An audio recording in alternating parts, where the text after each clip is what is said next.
everyone's week like? Man. Bro, why you not trying to go bare better than that? That's alright, fam. Why you trying to go bare better? I didn't know what he was gonna say. Exactly. He's like, what do you mean? Like, what am I really gonna say? Am I really gonna start breaking something down right now? With the trap, I just want to see how you don't respond. See how you don't respond. You get me? What's funny about we're talking about growing up here, about kids and that, and how they don't realize now, the privileges they're getting compared to us. I was talking to someone last week about packed lunch when I was younger, and my packed lunch was so crap. Sweet, mum was right. You know all that dairy Lunchables, them designer. Yeah. I didn't touch none, bro. I didn't touch none of those. I got like a sandwich. I got a crisp. I got a drink. Yeah, bro. If I tell you in my peak days, you were having them thing though. Cheese strings. No, was it? No, not You buy cheese strings now, though, innit? I buy cheese strings now, but not chill, man. Why you not there putting that man's business in that, bro? Like, talking about cheese strings and that, bro. My kids bang out cheese strings. I might take an occasional one in it. They got it from me, innit? They got it from me. But anyway, what I was saying, bro, I remember, one of my first packed lunches, that I took to school, bro. You know, in Nigeria, there's that coconut thing, the cone thing. My uncle's a shuku. What? That, bro, that's in my packed lunch, That's very Puff is in my packed lunch, bro. Are you a Puff in my packed lunch, bro, with foil. And then I think I had I can't remember what the other things was. But those two things, I was even shook to bring it out and eat it. Do you get what I'm trying to say? Because I was kind of like, fam, I know no one else is eating this kind of stuff. Like, Puff is better than sandwich. But you don't just told him it's a donut. Yeah, Puff is better than but sandwich. obviously I was young then. I didn't know what I said donut and all that kind of. I don't know what it's like. I remember my mum used to do they used to have summer fair. Oh, yeah. And they'll be like, tell my mum to make donut. And she'll just make puff. And she'll just put jam in the middle. And he's like, oh, this is that makes sense though. I hear it still. That means mum was the head of the curve here. Because you know now, they're doing all the pop. You know something bad? Chocolate. You know something bad? We're doing a dry Jan challenge, and one of the stipulations, because obviously dry Jan is normally just no alcohol, innit? Yeah. But with us, we've got a few more stipulations, and one of the ones is no takeout. So we're encouraging everyone to eat and make food, and then obviously E-man's been making bare puff in it. So like, fam, now that you said that, I might syringe that jam still. We were talking about trying to do the Krispy Kreme coating on it. Oh, is it? It is, oh, the puff. Look at me, bro. I put on bare. I'm starting to look like puff, bro. The crispy coating is easy though. Yeah. Is it? Wait. Sorry. I forgot. Sorry, we forgot who was in the building. We forgot. Hey, the connoisseur, innit? You get what I'm we forgot who's in the. You know she watched Wake Up like. What? Hey, Mimi made college lit for us. hey, I can Hey, imagine. you lot was birthdays was crazy. Nah, hear it. But I'm not gonna lie, we changed the generation, bro. In college, because Bare designer cakes. Everyone's birthday meant it was something. Yeah. One person had it. I shout now, Mimi like another cake, bro. It was like every other week, bro. Yeah. Like someone's birthday And different designer designs. cake. And these lot were just That's coming. lit though. What's happening? Aye, What's happening? And because you got lit design the cake, you want to add stuff on Yeah. the KFC. So Nah, it was sick. what? That's sick College still. was, bro, for someone's birthday. It was an occasion. Do you know my daughter watches Is It Cake Bear? Yeah. Oh, that thing is mad, you know. Is it cake? That thing is mad. No, but do you know what it is, At first, I was thinking like, I'll be easily able to tell the difference here, but the lengths to which, and do you know what it is? I've also like not recently, but like recent years, seen this guy. I think he's French or something like that. Yeah. And he makes the sculptures out of chocolate. Yeah, I've seen that. Nah, he This is thing is insane. I've never seen this. Have you seen it? Amari Goshan. Check it out. It's sick. It's cold. What, is it a show? It's a show on Netflix. He did a show, but he's just on. I think Instagram's his He biggest had the platform. chefs who was teaching him like Yeah. but then he would make it and then they would do their like own version. Fam, imagine you see it as big as I am, made like a dragon that's my size out of chocolate. Out of chocolate. Like. You know And it looks bare realistic. because it takes so long to make it. Yeah. You'll eat it in how I many don't even seconds? think Oh, they're they like don't eating eat it. it. They like sculptures. Yeah. They Oh, just so they don't art eat it? pieces, No. Oh, okay. And then they'll You melt probably it just down donate it and or something. reuse it. Oh, And then just okay. use the chocolate Okay, to make fair. another That makes sense sculpture. then. We There's forgot who we stuff had that in the you- building. We forgot who we had in the building. Hey, nah, that's enough. crazy. But yeah, Still. the cake tastes bad though. Yeah. The Can't cake lie. is mad. Bro, listen, do you know what it is as well? What's your lot's favourite type of cake? He doesn't eat cake. And even the worst. Well, it's because you had it, like, Yeah, you're spoiled. You're spoiled now. Come on, You get- like, it's but the kids they love red The velvet. kids, They yeah. love love red yeah. velvet. Yeah. Even the fact that they can even say, red velvet's my favorite. Hey, Me, we just different. had sponge. Hey. Nah, but the kids are spoiled though. Like if we go parties, I'm just like, please just leave the cake because you're gonna throw it They're in not the gonna bin. eat it. Oh, is it? They don't like it. it. Man, mate, and they will make mouth and that. Like, we're in the public. People can't see Yeah. you. You think you're Yeah. invisible. Yeah. Like, It's crazy. calm down. They're so. cake connoisseur. Like, Yeah. cake has to be a certain way, Yeah. otherwise- No, kids are honest as well. so Yeah. they don't help you. Yeah. You don't like it, man. Start looking at them, I start don't like scrunching it, their face, Mama. looking We at had, it. we like, had what's party this? rice. You had party rice the other day. And my daughter's like, now she thinks she don't like jollof rice Oh, is it? Because she that said- was a... because it's not mum's one. And Oh, is mum's it? one tastes like this, and this one is like. But is this the one that you get in the party? I was like, yeah, because she normally likes party. Everyone likes party jollof rice. You get what I'm trying to say, but I used to think when I was younger, party jollof rice was the highlight. Yeah, That was like the peak exactly, of jollof rice. exactly, No, it was very exactly. smoky. When you go into the hall, you can smell it. Yeah. You have that smell immediately, bro. What's your lot's favorite type of cake? I don't Cake. eat cake. Yo, sorry. Was yours? I don't eat cakes. You don't though. eat cake at all? Nah. I'm allergic to it. Ah. You know, so funny on the egg, wedding innit? as well, yeah. You know, like it was such a big thing throughout. It was Yeah. like, oh, you're gonna have cake. And I was like, it's fine, innit? What they wanted to do was put like a partition in it. Like a I marzipan. put like a fake cake in there. I was Yeah. like, I wanted like a donut in there or something Yeah. like that, innit? But when we cut the cake, yeah, I just ate like a bit of the chocolate off of the thing, so it looked like I ate the okay, cake, yeah, innit? So obviously for the pictures and the videos and that, it just looks like I ate it, but I didn't eat it still. But To be fair, that's why before, I don't like you she having was the proper allergic onto me. reaction. Is it? Because there was the one point where he was looking at you, he's having a, I guess.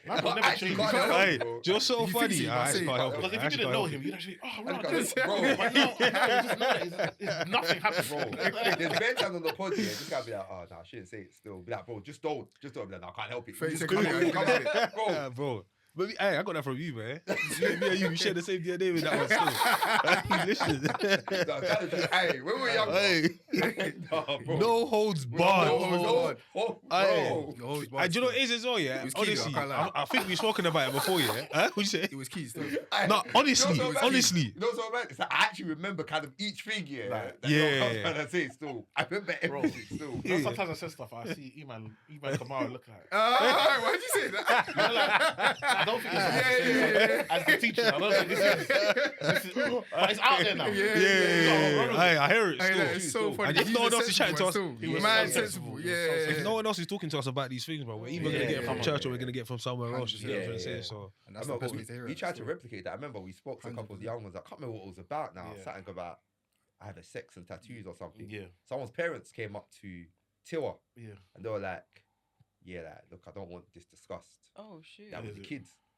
We were just like, listen, if they don't hear it here, Mhm. they're gonna hear it out there. Yeah. It's better to hear it from us. It was a Okay. big thing. They were like, yeah, nah, just don't want their kids to Yeah. hear Which it. is fine. Which is fine. And we're like, we're like, fair enough, innit? We're It's like, fair fine. enough. To be fair, the kid was like, year 10 though. But I was like, no, fair enough, innit? year 10 is brazy though. Year 10, but- actually, year But 10, year that's- 10 is brazy though. But then again, it's That's what the they're supposed to. That's the problem. You look at places like the Netherlands where they Mm. have red light district and all of this. yeah. They have the lowest teenage pregnancy. Mm. You have places like UK where we're all we have the highest. Yeah. Because when it's not spoken about, they're gonna Done go in the for- dark, they're gonna innit? go Yeah, outside yeah, and yeah. done in- like these things need to be done sensibly. Yeah. Because no matter what, you're exposed to it. Do you know what I mean? Yeah. I never had sex education from my pops or Yeah. my mum. Yeah. They never talked to me about this Yeah. stuff. But I had sex education. Yeah. And it wasn't in school. Like in no classroom. Bro, Hey. man was by year 8, year 9, Aye, I was it's getting the crazy. Sun page 3. Yeah, Oh it's my mad. days. Page So- 3 in the boys' school. Do you know what's so Yeah. funny? Page 3's a Yeah? madness, you Boys' know? school's mad I still. actually remember growing up here and being exposed to all of these different things like for the Yeah. first time. And Yeah. people talk about page 3, I'm like, what's page 3, bro? Yeah. And then it's like, Yeah, trust me. and if I see page 3, I was like, okay, that's what page 3 is. You get? I feel That's like mad. obviously, remember them engages as well, the engage film. Yeah, Yeah. Obviously, that's when videos started to hit First the phone. started there. So, bro, What in are you about secondary to say, school, man? fam, not many people used to send around videos and that. 100%, Bro, I hear it still. Bluetooth, infrared. Infrared. Yeah, infrared days was mad. Bro, you have to Put your And phone Bluetooth, next to yeah, your yeah, mouth. yeah. Hold it for time. Yeah. I gotta watch this. I get to that 80% and they break. Ah! Hey. You know, Hey, it's no. actually bad. Especially If boys' you school. move Boys' your school. phone after Yeah. sending it, you're 90% there. Yeah, Start again, it's crazy. Nah, Trust me, crazy. but yeah, but it's and that's the problem. The problem with churches again, we try to avoid these things. Yeah. But these things are happening. They're Where happening, should, yeah, where should the yeah, conversation yeah. happen? Yeah, It should where happen should in the happen? Gareth. the Yeah. safety. Do you know what I mean? Otherwise, it's going to happen outside where there's no people are not young people are not well informed and they're going Yeah. to make big mistakes. 100%. So are you not like that with your kids then? You feel like everything that you think they can be exposed to, you're going to try and talk to them about it So- first? my wife, I lips my wife in front of my kids. I slap her mum in front of these kids. I squeeze her breast in front of these kids. Daddy, stop. You know, Malakai's 14 now. He's like, Daddy, you need to control your energy. Bro. I said, why your mum not so good though? Like, you understand? I let them know. You understand? This is my wife. Though. This is the context. This is the context. This is how we do it. Yeah, Like, not hiding nothing. My kids will jump when they hear mommy and daddy are play fighting. They will come around. Daddy, stop touching mommy. You know what's gonna happen? I'm gonna start hitting you. Like, bro, this is in the yard. We're gonna have these conversations. And obviously, my boys, they're boys. Like, we was on the plane from the plane to Dubai. We was on a plane. These are watching. Bad Boys, the new one. I'm like, right, you can watch that, yeah? Let's go. I said,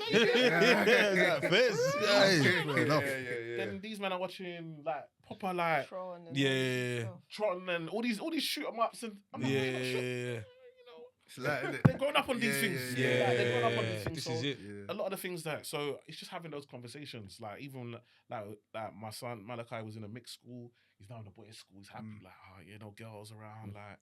Because it's just drama. Like, now in a boys' school, just kicking football, just doing boys stuff. You know what I mean? Like, no drama, not having to worry. Like, but it's like I want to have these conversations. Like, I want to know. I don't want it to happen outside. I want to know like what's going on with you. What's happening? Because I know when I was young, I was hiding. Like I was hiding Everything. 100%. Like, man didn't have wet dream and come and talk to my pops about it. The guy will put oil on my head. What? Do you understand? But what's gonna happen? I want these guys to feel free that, Daddy, this happened to me. Is this normal? What am I here for? No, I hear it still. I hear it. And it's so mad as well because there's a few instances where I've been caught doing certain things. I remember there was a time I was watching Kidulthood. You know Kidulthood, like it's mad. Kidulthood. It's mad. There's a bit where very much like overt. So I'm sitting in the living room watching Kidulthood. My mom's come to like chill with me, innit? And I'm thinking, crap. Like, I know I've watched this film before. I know what's gonna happen certain times, innit? It's got to a scene here whereby like the girls are about to you get me. So I've like changed the channel. Mom's going to change it back. So he said change it back. I just left the room. I can't even lie to you. The thing is, I can't even lie to you. Before it even got to a point where actually entering, I'll just be leaving the room. Man, already too much foresight, bro. Yeah, but you know, Iman's mom's cool though. So Yeah. She's not like she's down. She's been exposed to. And then after that, obviously there was no convo about anything. Do you know what I mean? But that's like an entry point of okay, cool. He watches this. Now we can actually have like that type of conversation, I guess, innit? But I guess it's difficult as well, innit? Because it's a woman as well. Different type of I was gonna ask because Ben, from your perspective, because obviously we know what Iman's like, and we know Iman's a lot more like. Let's say like out there with, this is life, innit? This is what's going on. What about you? What's your kind of like temperament when it comes to that? With the kids? Yeah. That's funny, but I don't know. It's 50 because we have boys and girls, so it's difficult. It's different, right? So I don't try and stop what he does with the boys because I would rather like they had that conversation with him. I don't expect certain conversations to come to me. There's certain conversations the boys can bring to me. There's certain conversations that they're just gonna have with him. But if man's got a spot on his things, he's going to his mum like he's not. Like if he has like health, medical, skin issues, mummy's the one that mummy. This is okay, cool. I'll call. I've got a rash. You know what I mean? And then Ellie's at the age now where they're introducing it in school, so I'm trying to talk to her about it, but she's kind of like, "Oh, mommy, I don't want to," and I'm kind of respecting the boundaries, but at the same time, I'm not hiding certain things from her as well because I want her to be comfortable that.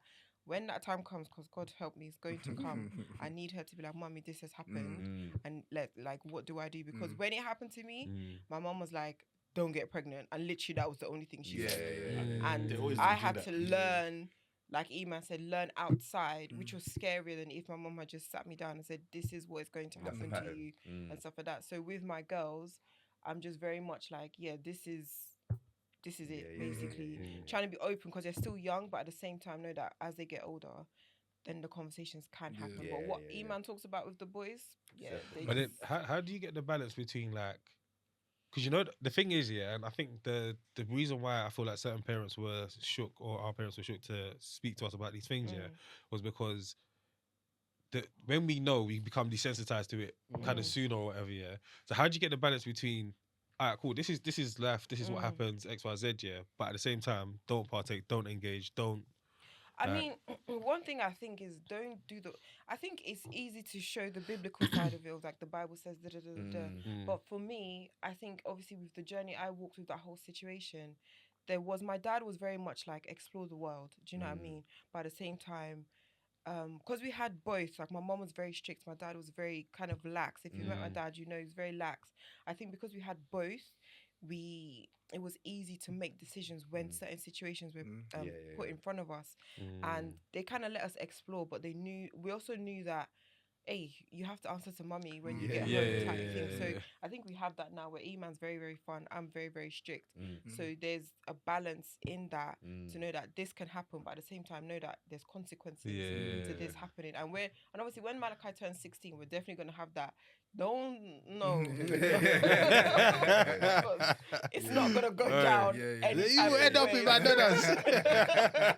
You will end up in McDonald's. And I think the life that we are giving them now, I think they see that there's so much more to work towards and want to achieve, and they're setting goals for themselves. And I think if they have that, something that they're working towards, it kind of distracts them from the other side as well. So yeah, and also I think the generation is different.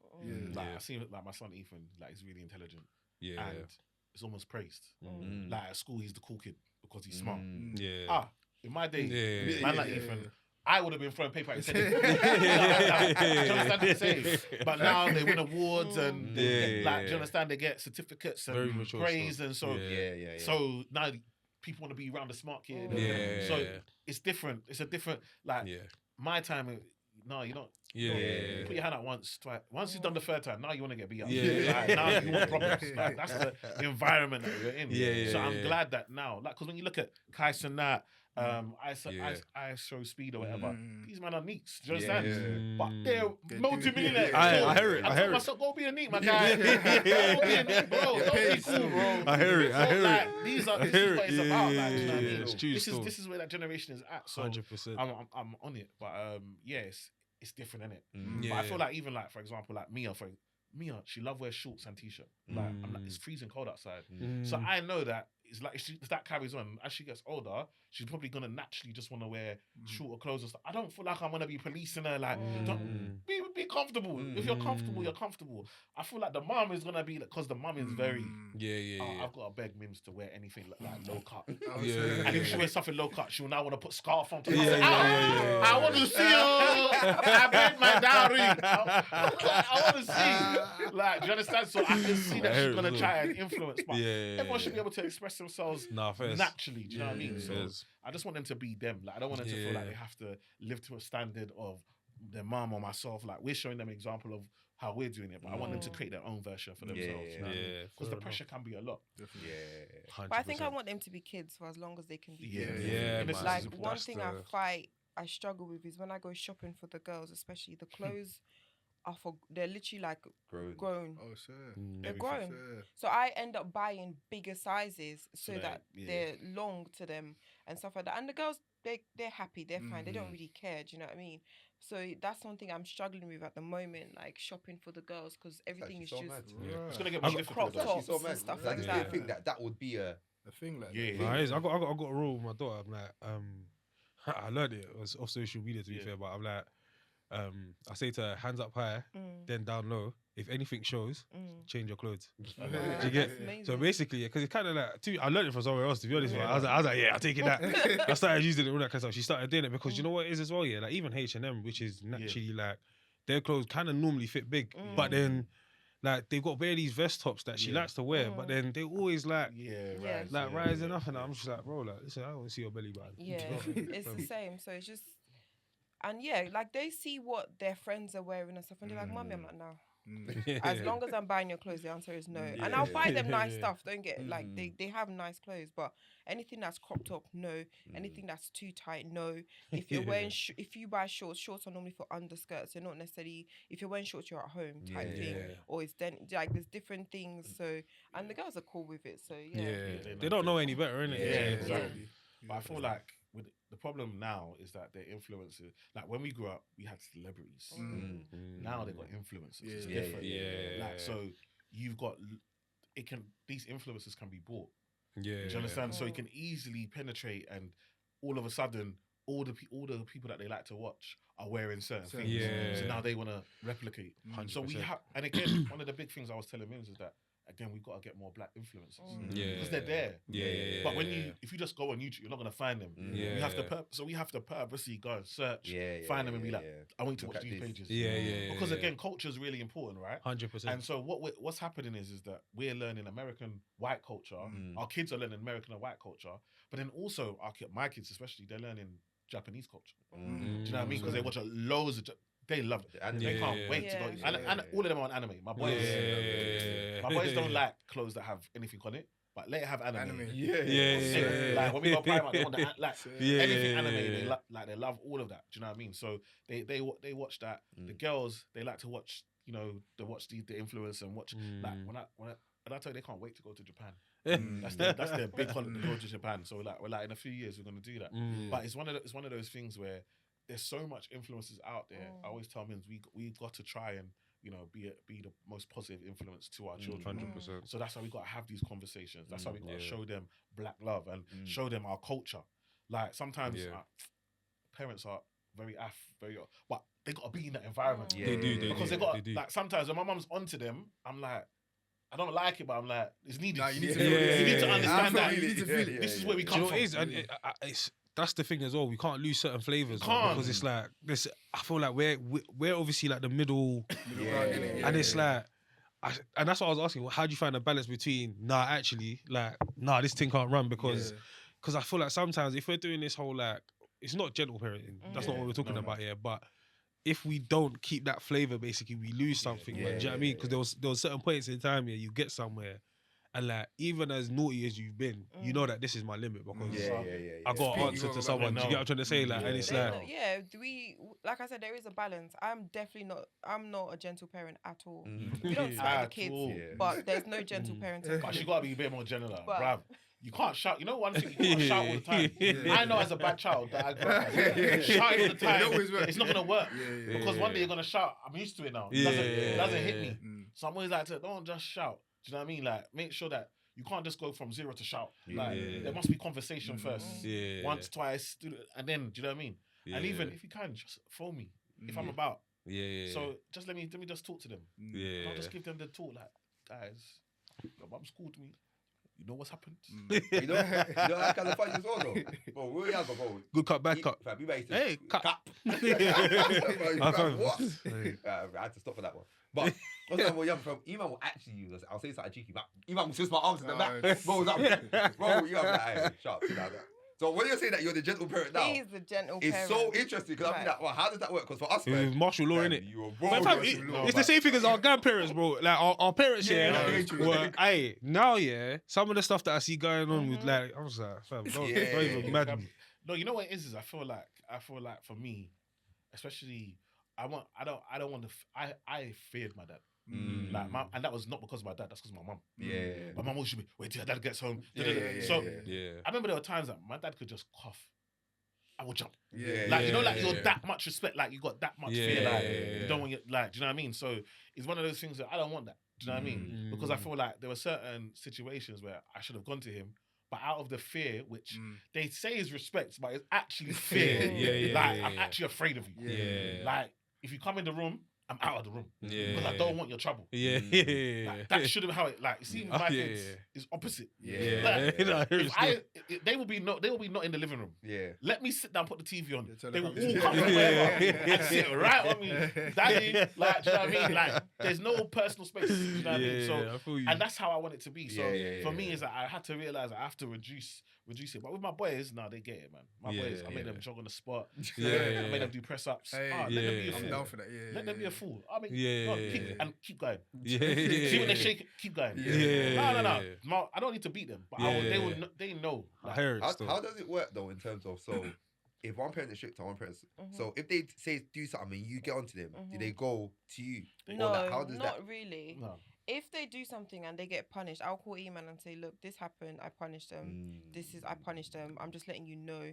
So if they come and They tell don't try you and- this is yeah, why, yeah. and that's how we kind of do it. 'Cause So if they yeah. come, Eman will be like, yeah, but you did this, you did this, you did this. Your mum was right to do what she did. Or if he thinks, okay, the punishment was harsh, I'm gonna have a conversation. Then do you know what I mean? Then we will talk about it. But 9 times out of 10, if I punish them for something, he knows before he steps in the house True, that if he's makes not at sense. home. Yeah. He already I knows. have to know. Yeah. Because there was a time Mims used to give them the beatings.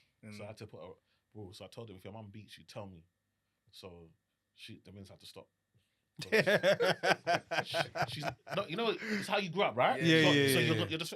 I'm like, no, we don't need to be beating them that. Do you know what it is? But there's an age, I swear. Like there's an age where, like, for example, when they're too young to understand words, and it's like, don't touch and X, Y, Z in it. Do you get what I'm trying to say? So I guess like There's a you balance. believe in that. But I feel like sometimes also there's communication, right? Like beating should be the extreme, right? It should be like you've done an absolute crazy You thing. think, I don't know, you know. I don't think beating stops bad behavior. It stops like what's going on maybe in that moment, or it's like an immediate consequence of, okay, cool, you've done this. But if this like kid is, I don't know, bad with this particular thing, you beating them every time they do that thing, it's not gonna. I think excessive of any one thing is not good. Yeah. You have to mix it up. Mix Do you it get what up, I'm trying to say? yeah. Because if, for example, it's like the whole thing of like same thing, expecting different results, madness. gonna Do you get? get So it's kind of like with like, for example, like my son, like you can be talking to him, mid conversation, like he's not listening to you, like he's just looking elsewhere and all that kind of stuff. So I'll be like to him, yo. Like, I'm talking to you. Do you get what I'm trying to say? Like, so I'm like, listen. Do you get what I'm trying to say? Yeah. And then like, there'll be other times, where he's done like whatever, whatever, and I'll be like to him, like, what's going on? Do you get what I'm trying to say? And I'll just talk to him and all that kind of stuff. And I'll be real. Ever since I've made a conscious effort to do that a lot more, like randomly now he'll just come like and just chill and just chat and be like, oh, this person's making me angry and talking to me about it and all that kind of stuff. So I see the benefits of both basically. Yeah, it's important. It's important because again, like I believe in like apologize, and my parents, they will never say sorry. They'll just say, "Are you hungry?" Like my mom says, "Are you hungry?" That's her way of apologizing. Do you know what I mean? Yeah. Like, but they will never apologize when you've done something wrong. Like it's completely different. So anybody can say sorry to anybody. Nobody's too big. 100%. Me as 6, if someone did something wrong to me, you apologizing to me. Like, do you know what I mean? And I want them to understand that because I feel like other communities, they grow up with that. So when they get to work, they're not shook of their boss. Bruv, if I'm not scared of my mum and dad, why would I be scared of them? You know what I'm saying? And I thought it's really important, God. How do you manage it? Because like, so one of the things that sometimes I struggle with is that I feel like I'm raising my kids a certain way, and like you're gonna be good to whoever you're around, regardless of what's going on. But then you get them in an environment, and there's like a kid that's like overstepping their boundaries in terms of what I would tell them to apologize for, but that kid ain't been taught the same thing, so he's not gonna apologize to them. So it's kind of like now, like, how do I manage it? Because really, actually, what I want to do is go to the parent and be like, "Oh, your kid's got to say sorry." We had that one. Ethan when he was in primary school, like Ethan is spelling test 20 out of 20. Like he does, like they'll do a maths test. They got 20 minutes. He's trying to do it in 6. Like him and his two Asian friends. They don't play. Like they're always competing with one another. Like so they're just trying to. So there's another boy that obviously just started hating on Ethan. Like first you just leave it. Like, okay, tell the teacher's not doing nothing. I'll be honest. For me, I just told him punch him up. Like, I just he does the next thing. Give him a hot. I promise you, he won't do it again. I'm not gonna. There's no repercussions in my house. I might come in and pretend. When we come back home, Mum jumps in. Don't listen to your dad. I was to say, that's what I'm thinking still. Don't listen to your dad. Hey, I can't lie. So funny. Listen, I told. Mims went into the school, spoke to the head teacher. the boy was moved. It all got. Yeah. She's done the right thing. Do you know what I mean? Yeah. But for me, it comes to you can only say certain things so many times, and then you just gotta be a man. Like you just gotta let a man know that You can't do that to you me. can't run. Yeah, Do you know what I mean? And also, sorry, I will add to that. When Ethan did finish school, he got sent racist messages from the same boy. Swear. And Crazy. I was angry. I was mad. No. So I screenshotted the Still. I screenshotted the message. I screenshotted the message and I put it in the group chat. The mum group chat. Oh, The wow. mums are Group chat. mad. Wow. And I said, Mum said, whose son? I said, whose son decided to message my son? I know who it was. Yeah, I'm not yeah, trying to. Yeah. I know who it was. I said, whose son decided to message my son this type of message? I don't appreciate this. Oh, if you see the mums. You know mums. Yeah. Once they Oh read it, my gosh. like, use the N-word. The Papa was racist to Kai. Ethan. Oh, the mum started coming in. This is disgusting. I'm going to check what my sons are doing. Boom, boom, boom, boom, Then after all of that, you just have to act. It was your son. then the mum come. I'm so sorry. Hey, He yo. apologized. He would never But say did anything he like this send it again. from his account? No, he sent it from his phone. Because all the kids have WhatsApp. They all have Yeah. WhatsApp. No, wait. So it was a burner. No, Hey. he sent it direct. All the kids have His WhatsApp. name is was even there. for me So I still. put Yeah, it it's in the mad. group Yeah, chat. they all Yeah. have WhatsApp group. It was like 50 like 50 parents in there. Oh wow. So I said everyone should see what your child is doing. So then the boy never messaged Ethan again. Never. Aye. That is. But so- this is Yeah, this is what's going on, This is isn't what's it? Oh, happening. bro. That's Like insane. even bro. this, me and my kids, we're having a big beef right now with Roblox.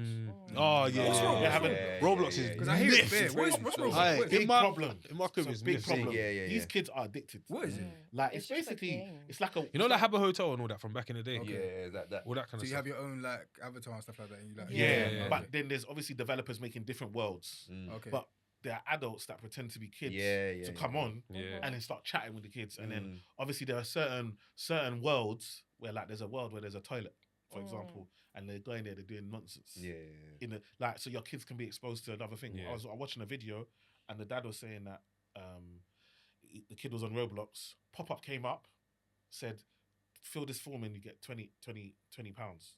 Or whatever there's an amount. Robux. or something. Robux, 20 Robux. So he thinks, okay, I'm gonna fill this in free. Puts his name, asks for his name, parents' name, address. Once he fills in the form, they say, now that I've got all your parents' information, if you don't listen to what I say, I want to come to your house with your parents. Oh my god. Crazy. So now the kid Sure. is shook. So Yeah. then he's the guy telling him, take your dad's card from your dad's my wallet, days. send me money. The kid didn't know how to tell the parents Yeah.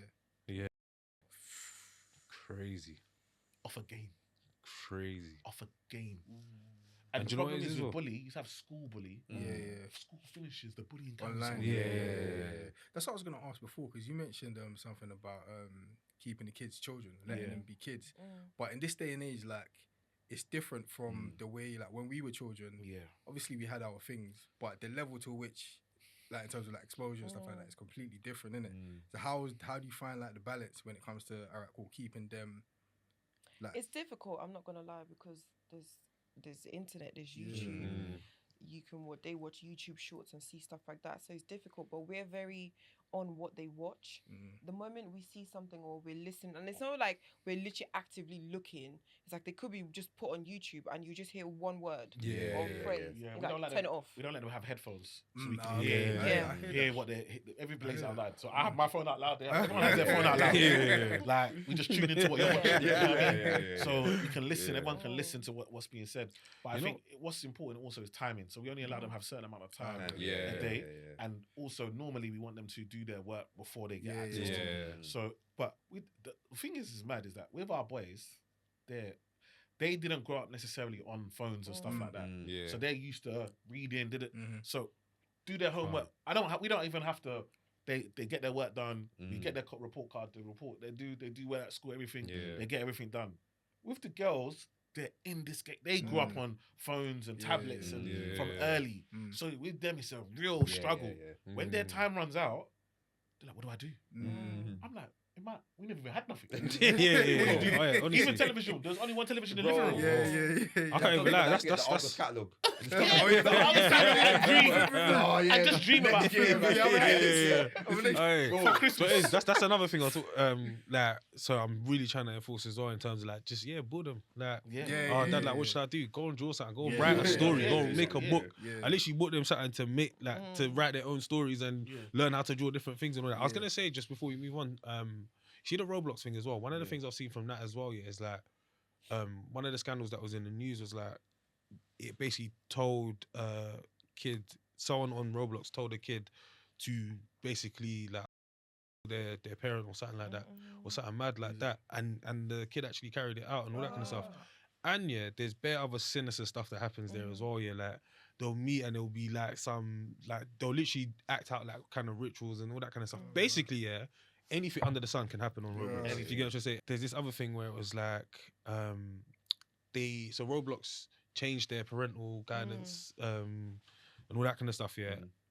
Basically to try and make it more strict, but these things are still happening. Do you get what I'm trying to say? So it's kind of like now people are just like, oh, just boycott it. It's kind of like Netflix, where it's like, you see like how Netflix dropped and all that kind of stuff, because everyone was like, listen, they're saying that literally of the material that's meant for children, they were saying something like 40% of it has LGBT themes or something like that. And then basically the parents are just like, listen, there's just certain things, political, religious, we don't want to expose our kids across the board at that age. And this is the stuff that's universal. So it's from any child from like 3 and up and all that kind of stuff, or even younger. Bro, even YouTube they watch it. Oh, Oh, we got police that the thing will start off innocent. Yeah, Then we'll go into something. Like, they'll try and fool you. Yeah. So it's really important to have these conversations with them. Like, 100%. if anyone says anything to you, don't worry, come and tell us. There's like, you have to be onto them, because somebody's really trying to mess up your child, and it's a game to them. Do you know what I mean? And you have to deal with the repercussions. So all of these things are things that we have to navigate as parents. Cool, hey, welcome back to the Bible Babes and Banter podcast. My name is Shea. E-man. And your boy Hendo. We've got some very special Very. guests. I can't even say guests, I'll say family. Very special. Very special. I'll say family. You get me? VSOP. VSOP. Top of the range. You know what it is? One of them, you've seen too much though. If I introduce it now, you've seen too much. You get me? So introducing things. Hey, we got couple of the year in the building. Hey, come on. You get me? Listen. We got the baker of the year in the building. Hey, come on, literally. The connoisseur. The baker who funded our childhood. Hey, you get me? the baking mogul. The financial expert. Hey, come on, connoisseur. The And that. mortgage mover. Come You on. get me? Hey, shout out Eman and Mimi, man. Yeah, come on, man. Hey, listen. Hey, how you not feeling though? Yeah, good, man. Good to be here, man. It's lovely having Is it you, Eman? This is you've been here. This is home. This is home, How's innit? it for you? I don't know. I was like happy Yeah. and then nervous at the same time, because I'm like, I've never, Jumped on. Yeah, I've never jumped on before. So And We're then here, obviously man. We here, man. He's the pro. So Yeah. Feel welcome. It's family as well, Yeah, man. me. No, well, you guys are cool anyway. I've known you guys for a very long time. Very, so if very. there's anyone I feel more comfortable being on, then it will be this one. So, Yes, yeah, that's no lovely. problem, man, Appreciate you it. know. Alright, gets. Obviously, you're gonna play a little game. Mhm. Yeah, you're gonna play a little game. Who's most likely to? It's just between you. Okay, Is it okay, easy? no problem. Who's most likely to? I got some questions. Have you got some questions? Um, I've got questions. yeah, you do yours first. All right, cool. If So I've got I'm any, what I'll do is if there's anyone that, yeah. All right, cool. So I'm gonna ask a question. 3, 2, 1. Just say who you think it is. Mhm. Yeah. Cool. First question. Who's most likely to start a fight over something small? 3, 2, 1. Me. Ah. What's going on? Okay. Nah, explain still. Over something small. I'll probably no. Actually, it's probably is E-man. Actually, Okay. he's very much more like, why did that happen? Exactly. And then I'm just more internal, and I'll just like, oh, it's not worth it. Yeah, it's not keep worth move it. Yeah. But what's like a small thing that are like the water's out on the table or something? No, small thing like you've cooked, that we've ate. Mm-hmm. Why did you leave the food on the stove? Why do you pack it in a container and put it in the fridge? I have like that bear. Because if she doesn't do it, I'm not going to eat the next day. My belly is sensitive. Your belly sensitive. My belly's sensitive. How you don't pack the food away? Yeah, no, You know what I mean? Like little Yeah, things, yeah, it's yeah, little yeah. things like that. Like, oh, now she's got me to hot water bowl. Okay. So how did That's you make jokes. how did you make hot water for yourself? You didn't make it. Ah. What kind of criminal are you? Like, what is that? I hear it. I hear it. That is so funny. Aye, the one that gets me is the like, for example, like wrapping things up. So you know, like my kids, like when they get, like make toast and all that kind of stuff, they leave the bread open on the table. I said, what are you lot? Like, what is going on there? She leaves the butter out of the fridge. Nah. She said so it's easy. You know what? I hear what you I hear don't it, know, but but I it's in the get fridge that still. though. I get the logic. Yeah, because it's But I softer get in it it, or whatever, yeah, innit? yeah. But But more time I'll have toast. yeah, So then it yeah, But will the melt thing anyway. is, Yeah. no one's going to him Yeah. to complain. Ah. They're coming to Yeah. me to say, "Mummy, the butter is not. It's cold. soft. Yeah, I yeah, can't yeah. use it Too to hard. make breakfast." Yeah. And then it's just, The thing says Refrigerated. if they made it and they wanted to refrigerate. What should it be? the way we go through butter, it doesn't go off anyway. Yeah. So Yeah, we buy that yeah, thing yeah. so Aye, regularly honestly, in our house. So it's honestly. I just used to like, get when I lived at home. I used to get onto my mum. Do that, Mum. The fridge is too cold. Yeah. Like the fridge. Hey, why is there ice in the fridge? Bro, this is what she does. no, but the thing is, we have two fridges, This is right? what she does. We have a cake fridge and a normal fridge, right? My cake fridge is like a freezer. Yeah, right? yeah. It's not a freezer, but it's that Very cold, cold. Yeah, right? yeah, So yeah. he'll put stuff in there, and then he'll be like, "It's frozen." But I Yeah, was like, but yeah, "It's that's the just cake cake fridge." fridge. yeah. No, but you know what it is that when there's food in there, it's okay. It's now when because she does it when she has her cakes in it, it's okay. When there's no cakes in it and now it's empty and it's Yeah. the thing. So imagine you're thirsty. You're going to get a drink. You open, you go to pour, Frozen. and it's ice. That's crazy. Nothing's coming out. And now it's messing up the consistency. Yeah, Because when it melts, It's big it's slushy. it's slush. It Yeah. doesn't taste the same. It's either really, really sweet. You can see and how then passionate he Yeah. is. Nah, you've done madness. Nah, I believe it's even still. Yeah. I believe it's still. So, common juice. You got to hold the juice. The juice is blocked. You can lick somebody's head like a brick. Okay. These are the things. Yeah, it's definitely me. Alright, calm. Next one. Who's most likely to win an argument but still apologize? 3, 2, 1. Me. You don't answer for this. You answer. No, because she look. Do you see her face? You see her face? You'll win an argument. No, that is a And lie apologise from- And afterwards. apologize after. I just don't win the argument. Exactly. So it's not you then. Yeah, I win. And then I'll You say win. But sorry. he's basically saying that if you don't win the argument, there's no chance for you to say sorry. Yeah, with the argument, you can apologize afterwards. Mm. I mean, you think it's you? Yes, because I feel like I just apologize. Because I don't like confrontation. I don't like. Mm. So I feel like even if we have a conversation, well, we don't really argue. We call it discussion. If you have a discussion about something after the fact, we'll just be like, okay, let's squash it. I'm sorry because he was like, oh, you said something I didn't like it. And I'm like, okay, I apologize for speaking in a specific way if you don't like it. Because he's very big on how things are said and stuff like that, which is fine. So if I say something in the heat of it, Yeah. I will apologize for how I said it. If at that point I was just trying to make a point and I'm like, okay, I appreciate that my tone wasn't how you like it, so I apologize and stuff like that. So yeah. Yeah, I win arguments. He thinks he I'm wins reasonable. arguments. I'm reasonable. He thinks I wouldn't be he wins. arguing if I wasn't correct. Look, he thinks he wins. I grew up reasonable, so I know that. Sure. If I'm arguing, it's because I'm right. Of course. Right, cool. All right, next one. Who is most likely to pretend they're mad? They're not mad when they are. 3, 2, 1. Me. Huh? Guys, You we are haven't Mr. got. Happy. Who are That's the something happy you ones? Exactly. Who's most likely to pretend That they're mad when That- they're not that mad. they're not mad? They're not mad. See, you didn't listen to the No, question. do you think it's I know when you're mad, so you're not pretending. Yeah, but I pretend that I'm not mad. No, you can't Yeah, pretend. baby, you're okay. I'm like, I'm cool. No. I hear it still. I'm cool, man. I'm cool still. I'm cool still. I'm fine, bro. I'm fine. Are you sure? Yeah, That's not asking me. Stop asking me, man. I'm good. That is me. That's a lie from the pits of hell. So you say that you pretend. That when I'm You're not. more likely to pretend that you're mad.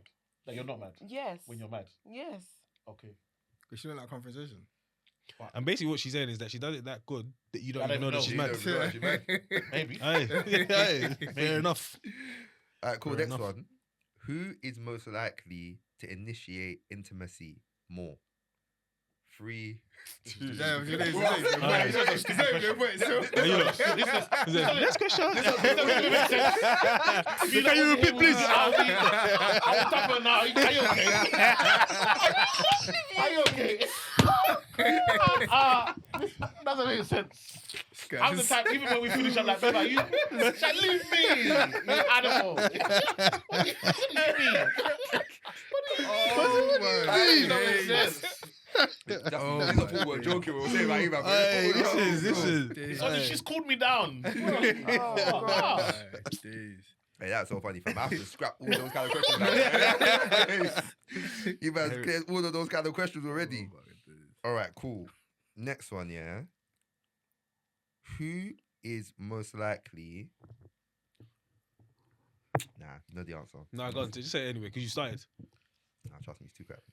No answer still. Trust me, you know it is. Because of email, like, you got to swear free still. All right, cool.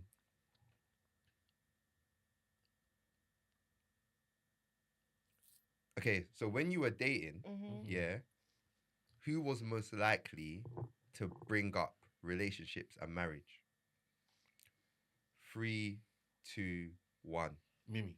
Yeah, me. Okay. Yeah. In what sense? Like just like, bro, listen, Yeah, take it too you, long. you go. No, wake up. it wasn't even like the whole marriage thing. I think we knew we were going to get married. There wasn't really a timeline on the marriage. I think when we were more dating, it was dealing with all the nonsense that followed E-Man. Like, there was like, we'll be out on a date. Hey, you got me. The baddest thing is, yeah, I actually know this story. Do you get what I'm trying to say? Because I know, like, there was a point where you was like to him, but I'll let you say it. We'll be driving, we're on a date. His phone's ringing. It's different names. And I'm looking at him like, why is this person calling you at this time? Because if I wasn't in the car, what exactly? What do is you know it? what I What are you mean? talking about? And there was even one time, the person's like, it was like 10 o'clock on some stupid time. I was like, oh, my tire bus. I need help. I said, tire bus. Is it bus or busted?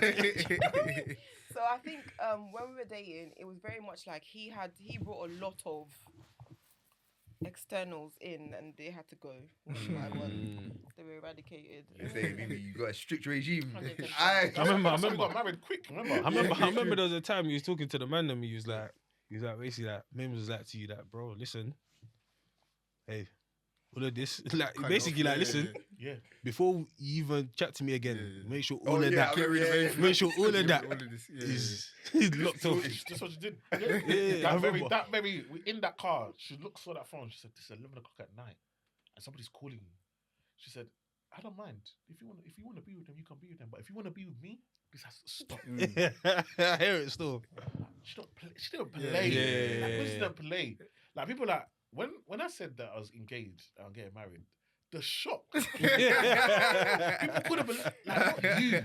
Yeah. I remember came to me. Yeah. The star came to me. She's like, "You." Like, what happened? I said, you know, like Mims, she had her standards were so high Yeah. that you had to you're either in or you're out. Yeah, She yeah, didn't leave yeah, any yeah. room for grey area. There's no like, okay, we're just 100%. chatting. She's like, no, this is marriage. Yeah. Like, if this is not marriage, They're the slow. leave me alone. Yeah. First. So we got back what? We got married within what 18 months? Yeah, from 2009 to 2011. Yeah. How old are you, look? 25, 26. 25, 26. Yeah, he was 25, yeah. Okay. I remember that boy, trust me. What? You know That was, you remember that was the what? first wedding, That was bro. the first That wedding I man, went to. Yeah. that man was sitting on the table, Yeah. and I wasn't serving drinks, bro. Bro, Insane. what? What's funny about that time? I remember, even you went out the night before, really, of the wedding. Don't you remember? I always remember that because man, he belled me in the morning. I got sacked from my job because of that as well. Yeah. Remember I said it before. Bro, I told him I need time off. My brother's getting married. Yes, I remember that. I remember that. Yeah. Okay. I told her I need some time off. No, not the call center for this one.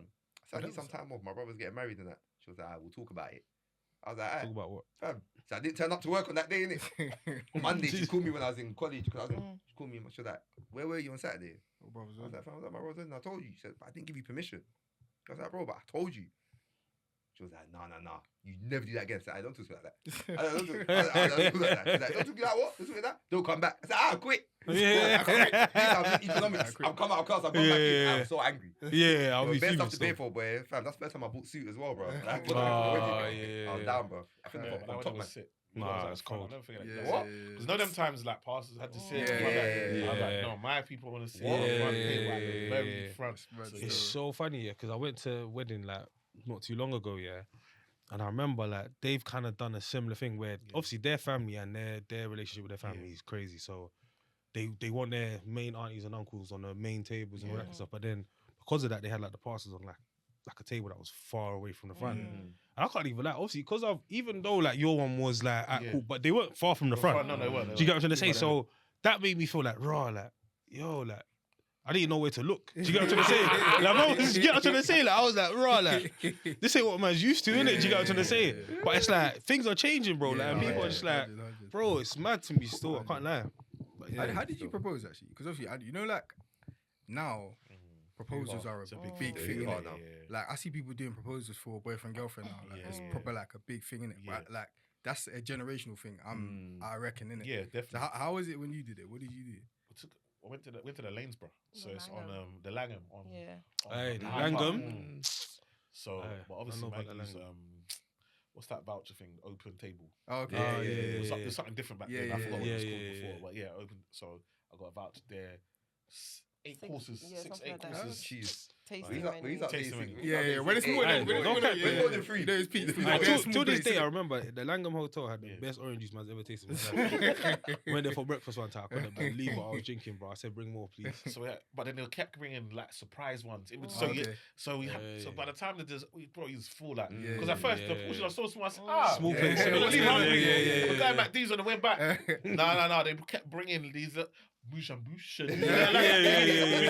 They love that. Like this from the chef. This is this. So yeah. So but obviously I'm just talking to her the whole way through. So at first I know she thinks something's gonna happen, right?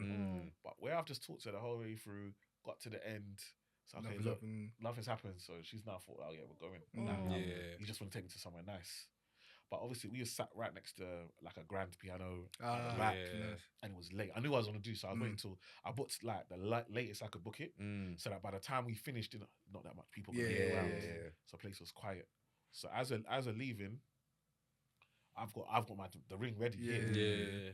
So we got up. So she's got up to look for a jacket. I've got down on one knee. So she's turned around. She's like. She looked down. So imagine she thought it was gonna happen. Then she thought it's not gonna happen. It's back on. So that's how it happened. I remember even that happening. Hey, bruv, I remember that even happened because I had an argument with my mum. Because them times, my mum didn't want me to marry Mims, innit? Because my mum loved somebody else. So she wanted me to marry someone else. Pastor's daughter. I'm saying. These times you go out. This is my brethren. It's not that. I'm not seeing it. They don't understand that. They don't get it. They don't understand it. And it's your fault. You told me it's my cousin, it's my family, I go, this is my family, this is my sis. Like anything she needs, I'm there. I drove her to her prom. Do you understand what I'm saying? I drove her like chauffeur. Like open the door, got her in, she sat in the back. I drove her to the thing, opened the door. Like, this is my Jeep. Like, when it finished, she called me. I picked her back up for the prom. Like, do you understand? This is my family. Anything she needs in this life, she knows. Even if we don't talk for time, she calls, texts. It's done. It's my family. The love is too strong. But I don't see you like that. I just don't see you like, you're just my family. Like, do you understand when it gets past that point? I can't even have the type of love I have for you and see you in a sexual way. Do you understand what I'm saying? It's impossible. So, obviously, these parents, they don't understand. They don't get it. Oh, you guys are so close. You do everything. No, but that's not... It doesn't mean anything like that. But obviously, my mum and her are so close like this.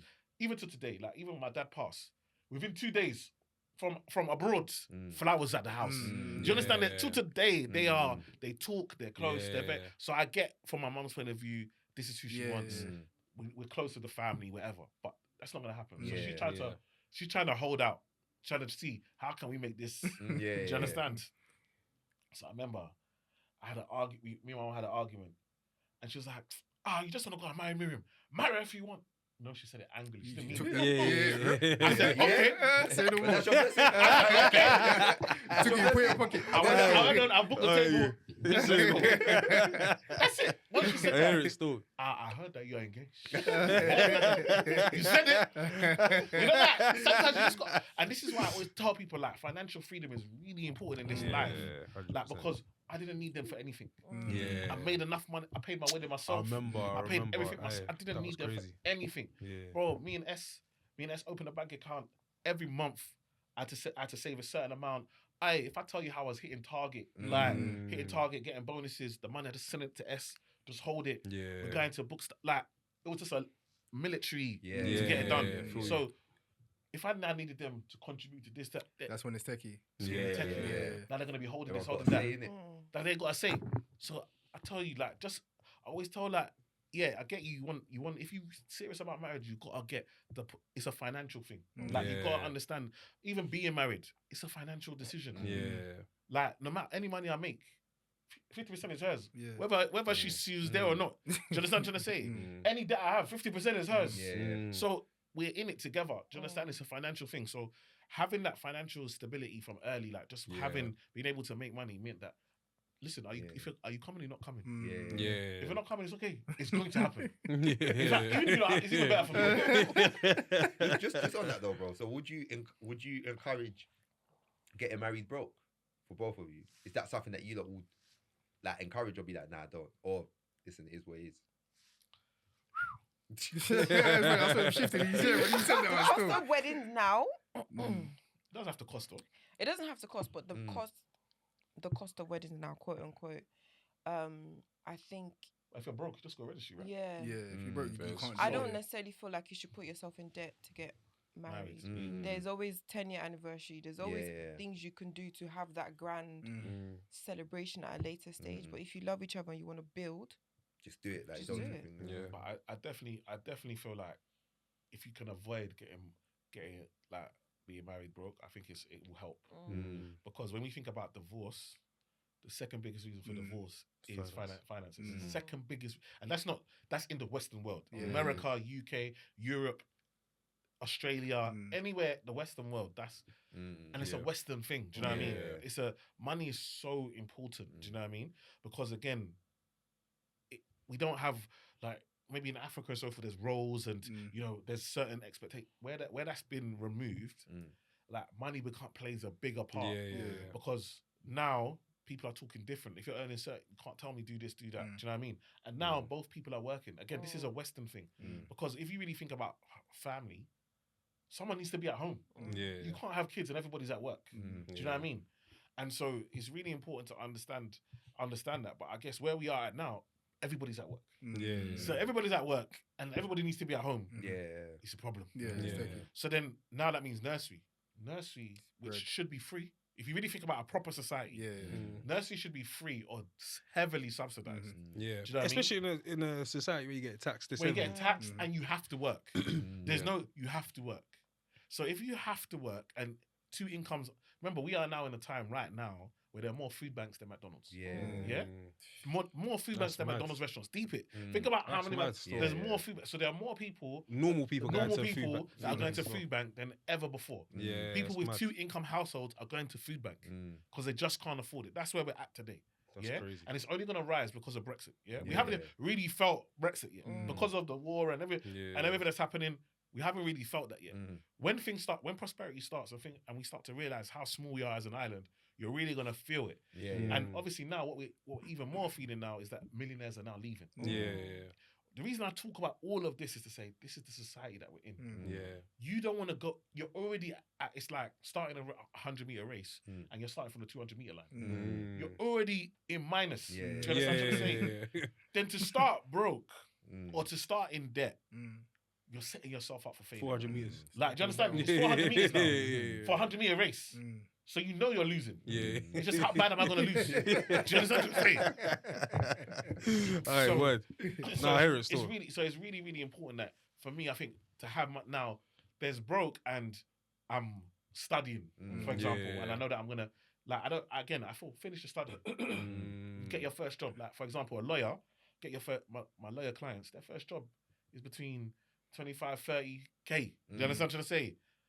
but within 2 or 3 years, Nice. they're over 100. Yeah, Do you yeah. understand what I'm trying to say? So you might start on something a bit low, but know that Yeah. the trajectory is going to Towards take you something. higher. So that's fine.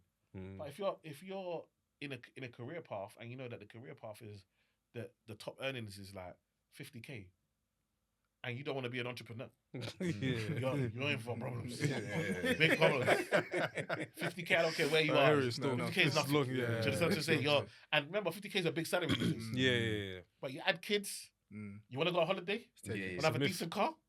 You don't want to eat. Yeah. You don't want to eat. You know, like the brands where it just literally tells you what it is, like bread, milk, cereal, like sugar. Like, if you want to actually have a design pattern on your goods, then I said bread, milk. It is white bread, brown bread. Like, it doesn't. There's no fancy. If you don't want the own brands, like you don't want to live like that, then you're gonna need to have income. So I wouldn't say necessarily marriage, but definitely relationship. You can definitely be in a relationship and not necessarily be financially there. But I think marriage. Now again, you can marry and have money and then lose it, and then have to build again. But if you've done it once, you can do it again. Do you understand? The point is that you know what you've done, and you've got to get to that level once. You have certain skills, certain traits, certain networks around you that can allow you to get back, even if it means that for a short period of time you're going to be down. That can happen at any given time. But to never be up, or never even be close to being on a trajectory of being up, I think you need to work on yourself. And especially once, because again, the problem is you get married and kids come, you haven't got money and now you want to add kids. Yeah, it's long. Yeah. The thing is, I always say, like, it's in terms of where the world is at now, I feel like this is the best time, if any time, to explore whatever talents you've got in terms of using it to create an income for yourself. Because I feel like there's a niche and there is an open market for every niche. Do you get what I'm trying to say? Like, people are literally waiting for someone to fulfill their niche. Do you get what I'm trying to say? And that might be you. Do you get what I'm trying to say? Content, influencing, all of that kind of stuff. Do you get what I'm trying to say? What's even mad about the entrepreneur? Because now, obviously, when we were younger, E-Man was very corporate. You get me? Yeah. It's funny because when we were younger, Mims was the entrepreneur. Now, E-Man is talking the entrepreneur. You get me? So it's like, it's mad. So is that something that attracted you to? Because when did you start making the cakes? I started making the cakes when I graduated 2009. Okay. I was just baking. It wasn't really supposed to be a business. It was just me baking at home. And then someone asked me to make cake. Yeah. And then someone else said, oh, this is nice. And then it just kind of carried on from there. So entrepreneurship wasn't what I thought. I was going to graduate and just get a job. But life, immigration, whatever, didn't quite pan out like that. So I was like, okay, I need to make money. People like the cakes. I'll just bake cakes. And that's literally how it started. Yeah. So, and obviously, Ema was very corporate and he was happy in that until he wasn't. Yeah. And it was just like, okay, cool. Figure something else Yeah. out. Like, Did that attract you to Mims though? The whole. Yeah, definitely.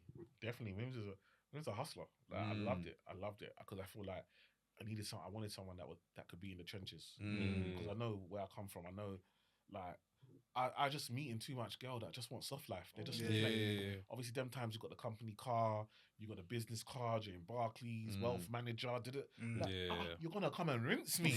Like, you're gonna rinse me, like, and I was just like, no, like having, like, being with Mims and just knowing that she could make money from, like, I just knew it was gonna be a vital thing, like, and even watching her be able to write her own paychecks made me feel like, why am I in this corporate? No matter how hard I work, I know what I'm getting at the end of the month. No, I don't want that. I want that. I want to be able to say, if I want more, I can make more. Like, especially as commissions started to reduce because of regulation, and started to take that away. So now it's just like, what am I here for? So then seeing her create a business, I'm like, well, if she can do it, I can do it. Do you know what I mean? And she was the one that pushed me to just start on my own because it's just like, I was just looking for jobs. So I was like, I want to carry on. I'm going to find another job. You know, company credit cards, company. She's like, babe, you could just do it yourself. Like, and I just started and it just went, it actually just went mad. It just went mad. I couldn't believe it. Like, he who finds a wife, man, finds a good thing, bro. And, you know, like, and that's the important part about marrying right? So you marry someone that, like, I knew that if Mims believed in me, even though everyone else would get a job, if Mims said, you can do it. Still, that's all I need. I don't, until today, that's all I need. Like, even like, I always tell the story. Like, I remember when I did doing one show with Channel 4, and they were like, "You gotta go filming. It's filming in Scotland." I said, with kids that I've got here. Said, we sent you the contract and you signed this. Sorry. I need to speak to my wife first. I can't sign nothing without. I need to make sure that she's okay with the commitment of what I need to do. Do you know what I mean? And I know they thought I was weird. I was like, this is an opportunity we're giving. TV money. This is money. Yeah. Are you okay? Yeah. Like, no. I need to speak to my wife. And then I saw it to her, she was fine. I said, come back. Yeah. So my wife was fine. In the end, It's just funny the way you said that. My wife was in the end, Mims ended up for the show. They needed someone to so the contestant, the people on the show had to send in their bio and like their issues and their finances and stuff like that. In the end, Mims ended up being the person that we going through and creating the points because she understood my business and what I was looking for. So they sent it. So they didn't have no one in the team that could really break it down for the show. So Mims ended up doing that for the show. Like actually, they said they emailed it to Mims. She'll go through it. These are the key points you need to look at. These are the things that you can talk about. These are the talking points that you should check. These are the recommendations that Eman would normally recommend on. Like, so she ended up getting paid off the show as well. That's cold. Cold. That's cold. Cold. How'd you look manage that? How did you manage Mims? Yeah, like when obviously because the nature of the role and work that he's doing now means he's gonna be away. Bro, you lot got 4 kids, bro. Like so. There's gonna be bare times where he's gonna be out of the house, obviously at younger years as well, where like he's really trying to get it. Do you get what I'm trying to say? So it's like, how did you manage that, and what was the conversation like? I think I was lucky because I was a babysitter before. I did childminding for a 1-year-old till she was nursery age. So I'd already been around little kids from early. You know what I mean? And then I just kind of understood because it was work. It's work. Do you know what I mean? If I can look after, and I was obviously growing up in Nigeria and stuff, you kind of just grown up like you have to learn how to cook, you have to clean, you have to, whether you like it or not, it's part of your life. Do you know what I mean? So I knew it was work. I get it. It wasn't great, but it was just part of it. And because I already had the skills, like it's okay. I'm looking after the kids, and kids were cool. We'll call, we'll FaceTime. Until FaceTime became great, he would call, speak to the kids and stuff like that. So we were just trying to make sure that the connection was always there. And like there were times when like we used to work for a company and they'll be going out, like, and he'll be calling me from like the nights out, going, "Miriam, come and speak to this." Like, mate, I'm trying to put this to the end. Like, but we just kind of got used to it. I think it's kind of, well, is it picking up again? It's kind of picking up again, but it's just up and down. But I just kind of made sure that he would just make sure I'm good. Are you okay? Do you have what you need? And then the first couple of times it happened, Esed would come round. Like, our Eman's not about, just going to check up on you. He'll bring me stuff, even if we didn't need it. There was always support from all his man as well. That's and cool. I know that if I need anything now, there's always, like, I can call S, I can call Phil, Wale, and someone will always come and do you know what I mean? So It's key still. Yeah, so even like I remember this one time I'm away and Mims had to change your car. You're changing your car. And so she had to take it to We Buy Any Car, and then obviously give that car in, and then obviously when the payment made it, she was gonna get a new car, but I just wasn't about. I was filming. I was out filming. Like S went and got a bigger car. I met her there. People don't know who we're dealing with. When you don't say S, they just say S like it's a 1-letter thing. These times it's 3 letters, and there's so much more to the story, innit? You get it? So he went and got a 7-seater car. So then he went when she sold the car. He then picked up the kids, took them home, like made sure they were cool. Like, do you know, like when you just got people around? Her sister will come round. My sisters will come round. Do you know what I mean? So she would get a break and stuff like that, or she would drop the kids at my parents. Again, I live 5 minutes from my parents' house, like 5 minutes drive. So drop them there. So always try and make sure there's community around, and that's one of the reasons why we didn't. But like, obviously, I'm always trying. I wanted to buy further out so that we could get something bigger. But I realized that actually, you need to be around community, that many kids, and especially as I'm away so much, we need to be somewhere where it's easy for people to be able to access and get around. So that's why we bought where we bought, and so that we could have the community around. But obviously, that's the nice roundup, innit? But were there any times where it was like, nah, do you know what, like, we need a period of everyone being here, all hands on deck, because it's mad right now? Not really. Like, business is business, right? Like, business is business. So I can't ever say to him and say, oh, you can't travel. If they're saying I'm paying you to travel, you have to travel, Yeah. right? But I think when we hit the pandemic, we really had to evaluate how we were doing things as a family anyway. Because where it worked back then, you could see it causing issues further on. So we had to, when the pandemic hit and we were in each other's faces, we were like, hey, we have to figure out how to live. You know what I mean? Because I'm so used to, I'm traveling here, I'm filming here, I'm this, there, I'm away. And then now we're like, okay, we're stuck. We're in each other's faces. I'll be honest, pandemic probably saved our marriage. To be honest. Because where we was, I'm hustling. So me and S, we got office in Canary Wharf. I was working at Ombudsman in Canary Wharf. So I would work. I'll go in early. Work 8 till 4. Finish by 4, and then from there I then go to my office in Canary Wharf, and then start seeing clients from 6 to 10. Because them times everything was still face to face. Yeah. I remember So, and then finish at 10. Remember, I don't have cars, so then from 10 o'clock, I'm now getting DLR back to Lewisham, get on a bus from Lewisham, getting home late, tired, eat a food, sleep, go again. Same again, And then on the weekends, I'm going to the office, do you know what I mean? And so, because of that, and I'm just hustling, because I'm just like, I'm not going back to corporate. So remember, because I'm doing pension ombudsman, so I'm not even a financial advisor at this time. This is the first time in my life that I'm not a regulated finance. I'm qualified, I've been doing it for years, but I'm not actually practicing as a financial advisor. So I'm doing financial education and I'm doing pension ombudsman. So I'm doing all the complaints and stuff. And bro, I'm tired. I come home. Do you think I want to listen? She's trying to conquer this poor woman. She's been with these kids the whole day. She just wants to tell me about her day. Bruv, I'm knackered. So this goes on. The drama, the tension. It's a lot. 100. Then I'm thinking, are you a hater? Somehow, with all this tiredness, she got pregnant again. Somehow. Number 4. Somehow. I said, how? What do you mean somehow, bro? Somehow. You know when you look at yourself, what's wrong with you? Like you're shaking yourself. What's wrong with you? So now she's pregnant again. I'm like, and I'm feeling like, no, you've trapped me here. I'm feeling like you've trapped me here. Like, what's this? 3 is enough. I've done my part. What's this for? So now this is causing even more tension. And I'm blaming her for she being pregnant. So imagine she's going through pregnancy, and at the same time she's going through pregnancy, all the other ones that have been there, this third, I'm like, this is your pregnancy. I even told her, you better make money, you know, to pay for this child that you made us have. Okay. Because she prophesied that God told her in a dream, God told her that we're gonna have another child, a 4th child, and it's gonna be a girl. So we have 2 boys and 2 girls. Okay. Wow. She literally, she's told me this. Do you know? Do you see things that? Like dreams? Yeah.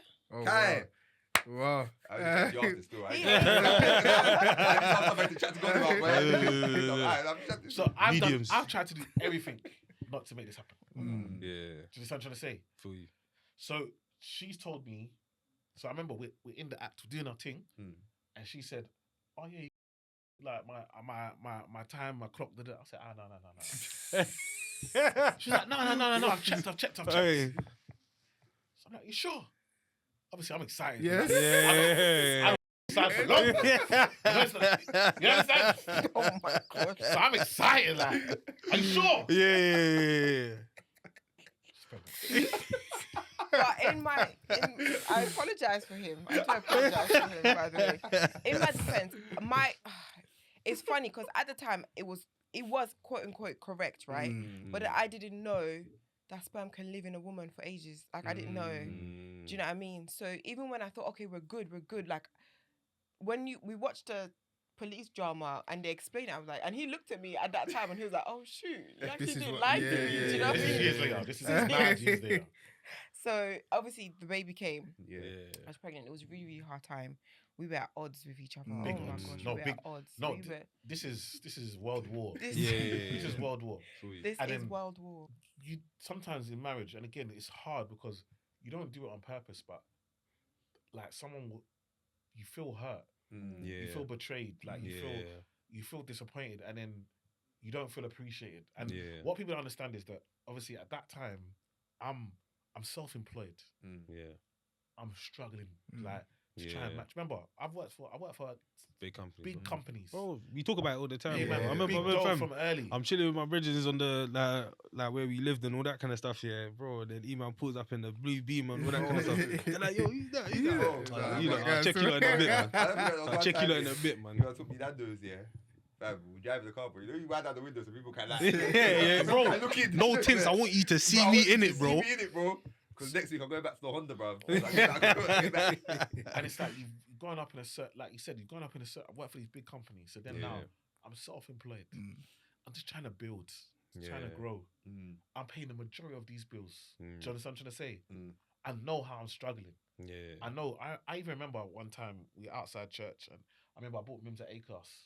I remember you man were outside church, and Henry, you were like, "Oh, how does it feel? Your wife is driving you." Do you know what I mean?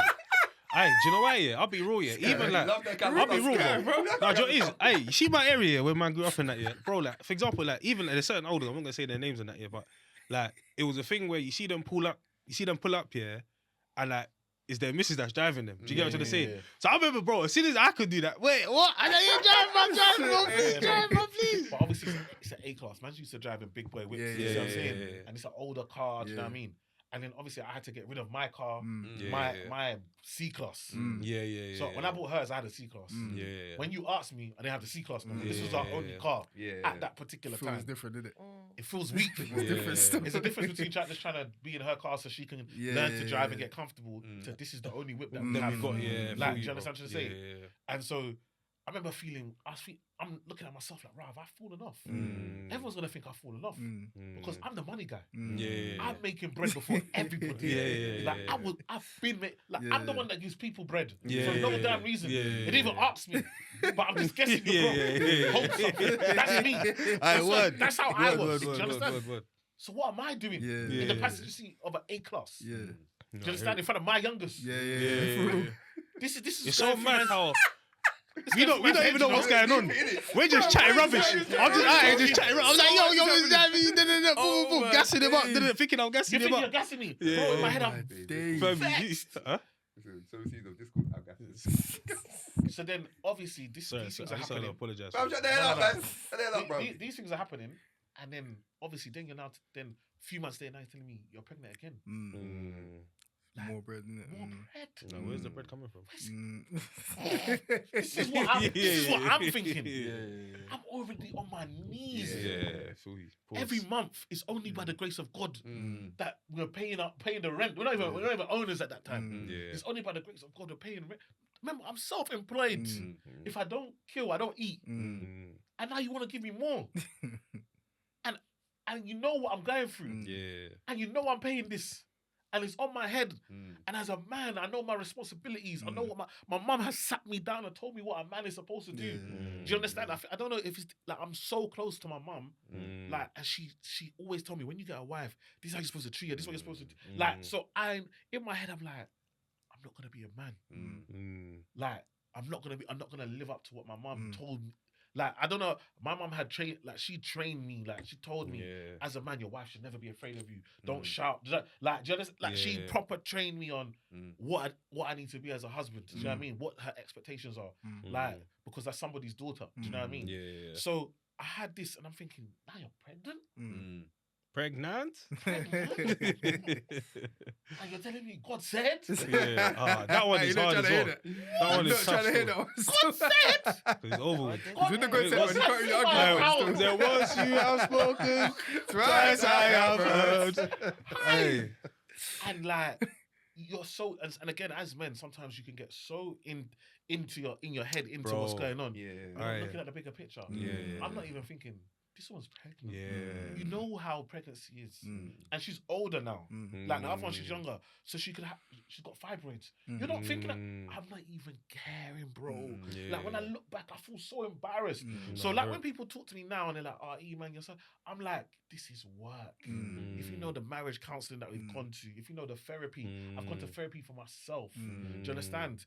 I've done so much to get to this place that I know the work that it takes.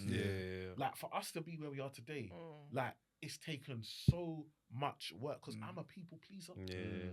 Bro, these girls that most of the girls who talk, these are all my exes. Mm. I break up with them. We're still friends. Mm. I'm still doing boyfriend duties. Mm. I'm married. Mm. They're calling me. I need to fix something. Eman's getting in the car. Oh, I need to move house. They're packing their into my BMW. Sir. I just love Randy. The funny thing is, yeah, do you also imagine? I actually remember, yeah, like, because we used to have very honest conversations, yeah. Sometimes you just rap with man, like normal, like, and bro, I remember there was a time when you was like, Raj, fam, and I remember when you first broke it to me, you was like, fam, no, right now, man's renting, bro, like, and da-da-da, and this is what's going on, boom, boom, boom, da-da-da-da, and you was breaking it down to me, and I was like, bro, do you know what it is as well, yeah? That made me change how man operated with my friends, because, yeah, even you being that, like, obviously we know E-Man now fully, and obviously back then we didn't know that this was just E-Man. We just thought, it's because we're close with E-Man that he's breaking this news to us or telling us what's really good and all that kind of stuff, yeah. But then when I found out that, no, like, he's just being transparent with man. Because see me now, fam, if I go through romantic, all that kind of stuff, bro, I might bust a joke about what man's going through and all that kind of stuff. I'm not, fam, I think I'm going to start telling people, boom, boom, boom. But because of you, like, I started, cool, do you know what? Sometimes it's good to have community around you that can actually support you and actually just be there to lend an ear if you just need to let things off and all that. Like, if I tell you how much, come on, me and S almost fight. S has never had a fight in our lives. Like, ever. Me and S almost fight. It's gonna punch me. You know, S gonna fight me. I said, S, you're gonna fight me. So, bro, I'm gonna fight you. You're moving stupid. Like, you're embarrassing me. Like, you're saying that you're with me. You're not even telling me that you're saying that you're with me. Now you're putting me in. Now you're putting me in a nonsense. Like, you're just moving reckless. Like, what are you doing? Like, you remember how we fought to get this thing, to get here. And true. to be honest, like, it's just like, this is a good woman, bruv. Like, if she wasn't, I would tell you, like, I love, that's my sister. Yeah, feel you. So you're like, what are you doing? Like, do you understand? Like, and it's so important to have people that hold you accountable, that 100%. want the best for you. Because look, at the end of the day, right now, bro, I'm living my dreams. Like, I'm living my dreams with my best friends. That could have all been gone.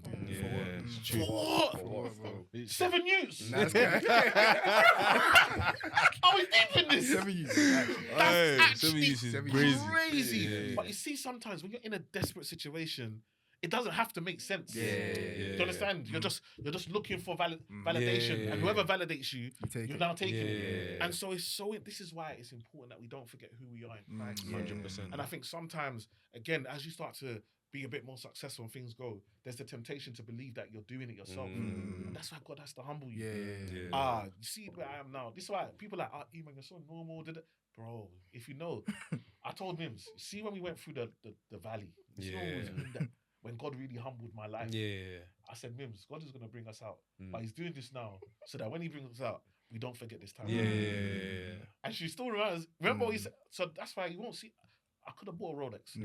I'm just going to be happy with my Apple Watch. I've been in the valley. I've been in the lows. I've been in. So it's for me, these things, I can't get validation there. I get validation. We took my kids to Dubai, Christmas Day. They're in the swimming pool, screaming and jumping and playing like kids. Lit. That's to me. That's my brag. That's my Rolex. Do you understand? That's what I'm living for. Do you understand what I'm trying to say? So that's where it is. But it could have all been gone. For a few months of madness. Do you understand what I'm trying to say? And so it's so important, like, as men, that we have people that hold us accountable, and we also don't allow our ego and our because I'm very big on respect. 100%. Like, I'm very big on respect, and once I feel disrespected, I find it very difficult to be around you. Yeah, you know what I mean? 100%. Because I don't accept certain things. But that's my wife. It's not anybody. And sometimes you have to remember that's not anybody. That's your wife. You said, for better, for worse, till death do us part. So you can't use the standard that you have for everyone else with your wife. 100%. I hear it. There has to be a different standard. There has to be a different level of leeway. There has to be a different level of mercy and of peace and of grace. To understand that, actually, you know what? You're my wife. You're my life partner. So although you've offended me, and if it was somebody else, I lock them off. You are going to get this extra. Now, because you get this grace, don't take it too far. But understand that also, there will be a time when I do a nonsense. Please give me the same grace. And if we just gave each other a bit more grace. Still. And understood that we're all human and we're all going through things. And we've got trauma that we haven't dealt with. Because it wasn't until after that I went to go and do therapy, Yeah. and I realized that I was a mess. Yeah. That therapy, I've never cried so much in my life. Weeks. That's what I'm telling these man. That's our therapy, yeah. I just started, let me do it. And then after crisis, I said, let me run it. Fam, the first session, bro, man was gone. And these times, I was still at home. Yeah. I can't do therapy inside the house. I've Yeah. gone to the car. Yeah. These times I'm crying in the car, bro. Whoever drove by must have thinking, What's going on with this this guy? guy? it looked like a music video, bro. Yeah. Was it Man probably is crying in the car, bro. Like, I hear it still. but the only thing about therapy is, man, 'cause I was going to ask, Yeah. like, so you mentioned therapy and then marriage counselling. Yeah. So are those two things that both of you would kind of recommend? 110%. 100%. Yeah. 100%. Did you do therapy as well, Mims? Yeah. Okay. So Eman started first, and then I reached out to his therapist, and I was like, "Oh, can you do counseling for both of us?" And she was like, "Oh, there's conflict of interest. I'm gonna recommend you to someone else." So she did. I emailed that person. That person was like, "Oh, I'm not available, but I can recommend you to someone else." So I messaged that person. She was like, "Yeah, I can see you guys." And we started going to her. White lady, she lives in Orpington. She's fantastic. And we got in there, and like you go in there thinking, Yeah, it's like Especially with calm. Oyibo, I'm thinking, what's Oyibo? What are they gonna say? My therapist is black. Is that fam? I do it as well. It's like fam, our struggles are different. Still. Yeah, Like, you know what? there's certain things that I'm gonna say to you, bro, about You're not respect. gonna You're not get gonna it. understand. But that's even better. Yeah. Because we had to, when we said certain things, we had to explain it. And so when you now explain it and she has to get it, then it really breaks it down to how simplistic it is. Do you understand what I'm saying? Because sometimes we allow culture to make things entangled and make it more complex than it has to be. Feel you. So she really helped us break it down. Yeah. And so then we did therapy, and then Mims went back. yeah, I went back to her and I started seeing her because I was like, "Oh, does it matter?" She's like, "No, because what you're gonna talk about is different from what we talk about." And I worked with her on different things because in therapy I realized the way I was brought up, the way I grew up, what I lived through had impacted Of course, how I approach certain situations. So I'm always going to be on the defensive on stuff. It's just how I am. But I also have to accept that in as much as I'm on the defensive, I have to listen. I have to tune into, because how we grew up, in as much as we both grew up in a Nigerian household, was so different. So different. Very so different. there's things like how he would approach things. I'm like, I don't approach things like that. So we need to now figure out how we approach things, not how he approaches. Like I remember when we got married, it was funny. Eman came home one day and was like, "I want dinner at 6:30." I said, "Pardon?" Like, where did that come from? And these times he's self-employed, so he's working different hours. There was no set time he was gonna come home. I was like, "Oh." You just fuming. Man, You just came out. I said, "Okay." So some days he'll come home early. "Oh, I'm hungry. Dinner's at 6:30." Some days he'll come home at 8 o'clock. "I'm hungry," or "Dinner's in the microwave." And he's a man that likes fresh food. He likes straight out the pot on the plate. So we did this for like a couple of weeks, and then afterwards he was like, "Yeah, that's just not gonna work." I was like, "No." So we have to figure out what works for us. It's not how I was brought up, how you were brought up.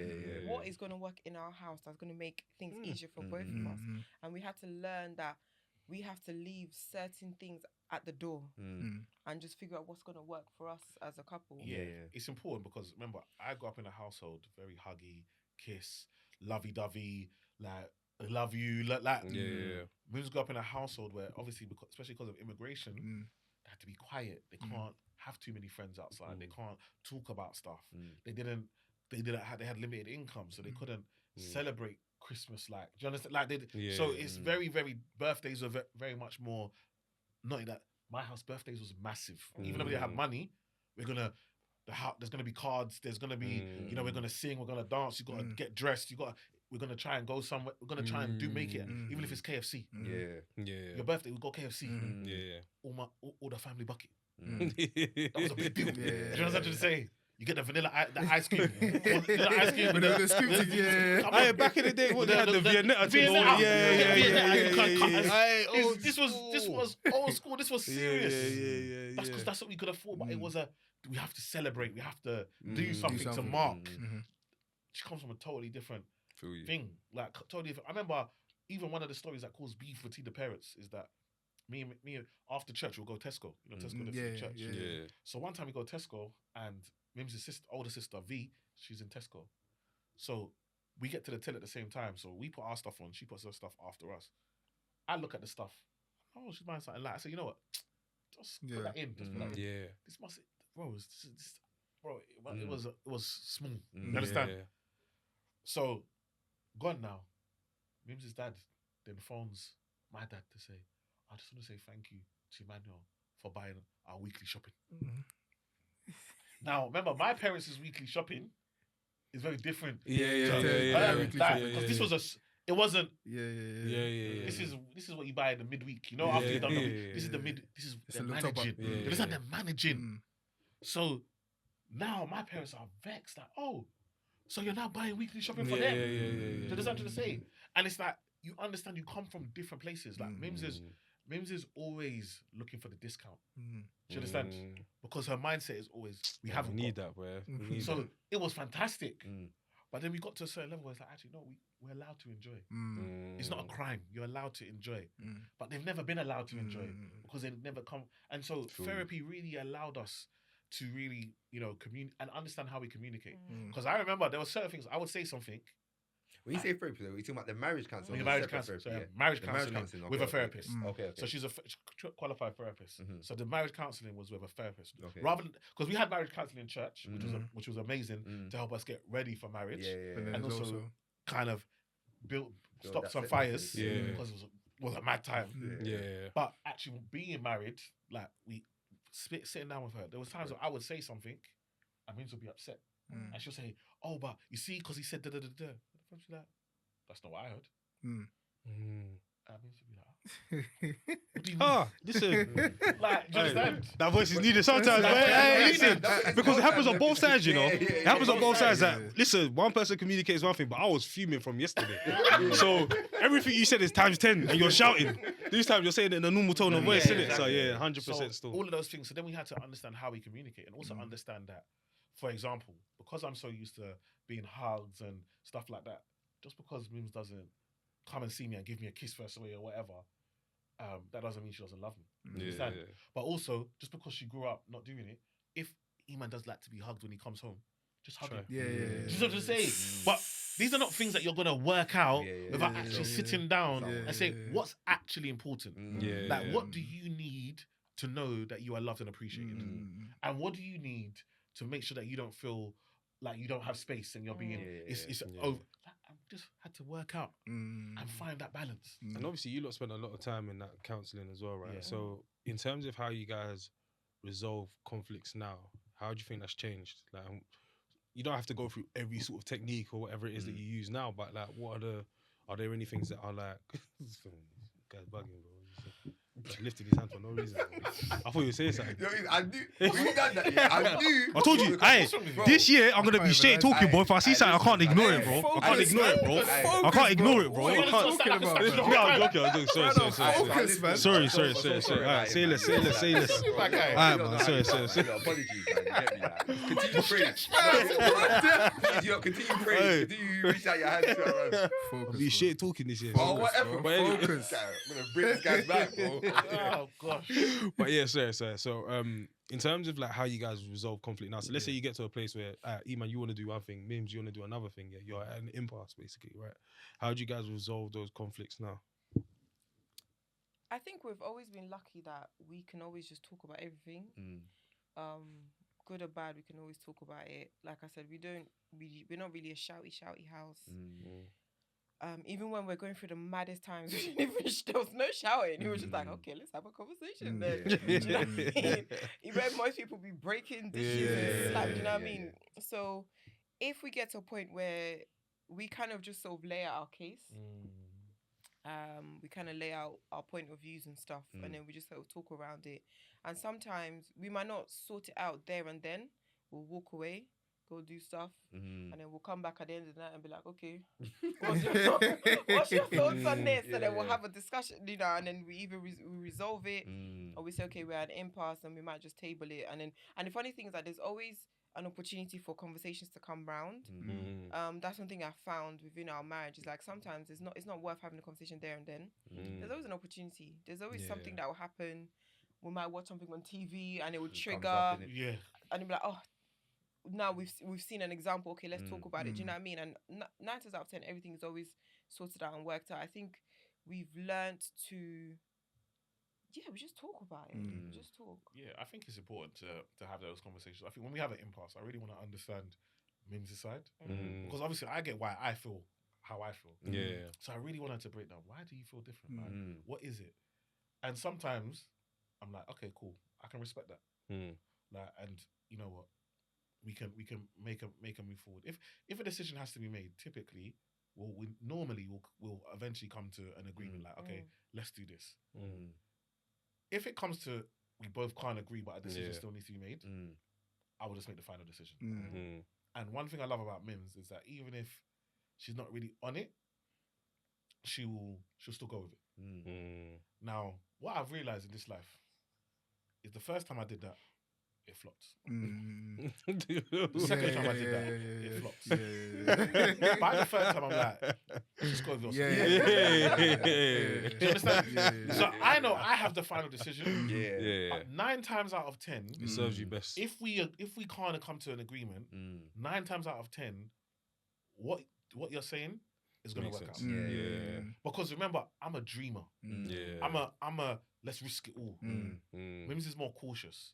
So when we can't come to agreement, it means whatever I'm doing is a big risk with big repercussions that Mims can't. The repercussions she can't live with. And we've tried a few times, and the pepper was different.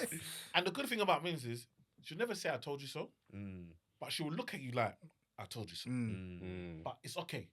Let's try again. But she always gives me that respect of you're the head of the household. So if you feel like you want to take our family this way, then I'm gonna back you. I'm your helper. But I had to remember, you're my helper. So if you're trying to help me, let me let you do your job. Do you understand? Because there's things that Mims will see that I can't see because I'm in it. And she's outside of it, looking in. And I've got to respect her. Like, she's my partner. That's why I said, look, come into the business. So you can, because you see stuff that I can't see. And also, you're a bit more mean than I am. Like, my business partner shook off Mims. And that's wonderful. Because actually, I can still be the nice guy and we can still... But he knows Mims will phone him direct. We're not doing that. And he knows we're not doing it. Like, Iman, what do you think? What did you say? We're not doing it. We're not doing it. We're not doing it. He's not even saying. Like, we'll have clients, I want a refund. You say, no refunds. Means we're refunding it. Just process the refund. I just process. Do you understand? It's important to have her in the business, in and around. Do you understand? So I really understood, like, God has really shown me over the years is that I gave you a helper for a reason. Take the help. Like, take the help. Not a pride thing, not an ego thing. Take the help. And it's got us to here. Like, bro, I tell you, where we are from pandemic to now, bruv. Feel you. Even on I don't even like to talk money. But even on the money thing, we've gone from struggle to accidentally saving and investing. But I tell people, I don't budget no more. I couldn't spend the money even if I wanted. Like, my lifestyle, I'm not that way inclined. I just don't spend money like that. So there's money left over. Like, now, like, I've got this ritual with Tifi's wife, Tinu. Like, Christmas, some extra money. Find some mums in need because she has a mum's group. Let's just give some money away. That's cool. Every Christmas. Like, Generosity. don't need to put it on socials. I thank God. I said next year I want to do more. I want to. And I've got a wife that I haven't bought an old Birkin. I ain't bought no bag, no nothing. I'm giving away thousands of pounds. My wife is like, it's you. I know you. This is you. No, word. Like, do you understand? When you find a partner, like, Mims has never complained. Like, bruv, man's borrowed some serious money that I know we're never going to see again. I mean, it's you. It's how you are. Like, you're wired. Again, like you said, coming from ANC. Because I remember I used to live in East. These men live in South and they'll drive me home. To East London. They'll drive past their house to drop me home. And drive back. Listen, bro, I'll tell you some of the stories, bro. It's mad. But I was gonna say, obviously it's New Year and all that kind of stuff, and in the spirit of the New Year, everyone's trying to get right, basically, innit?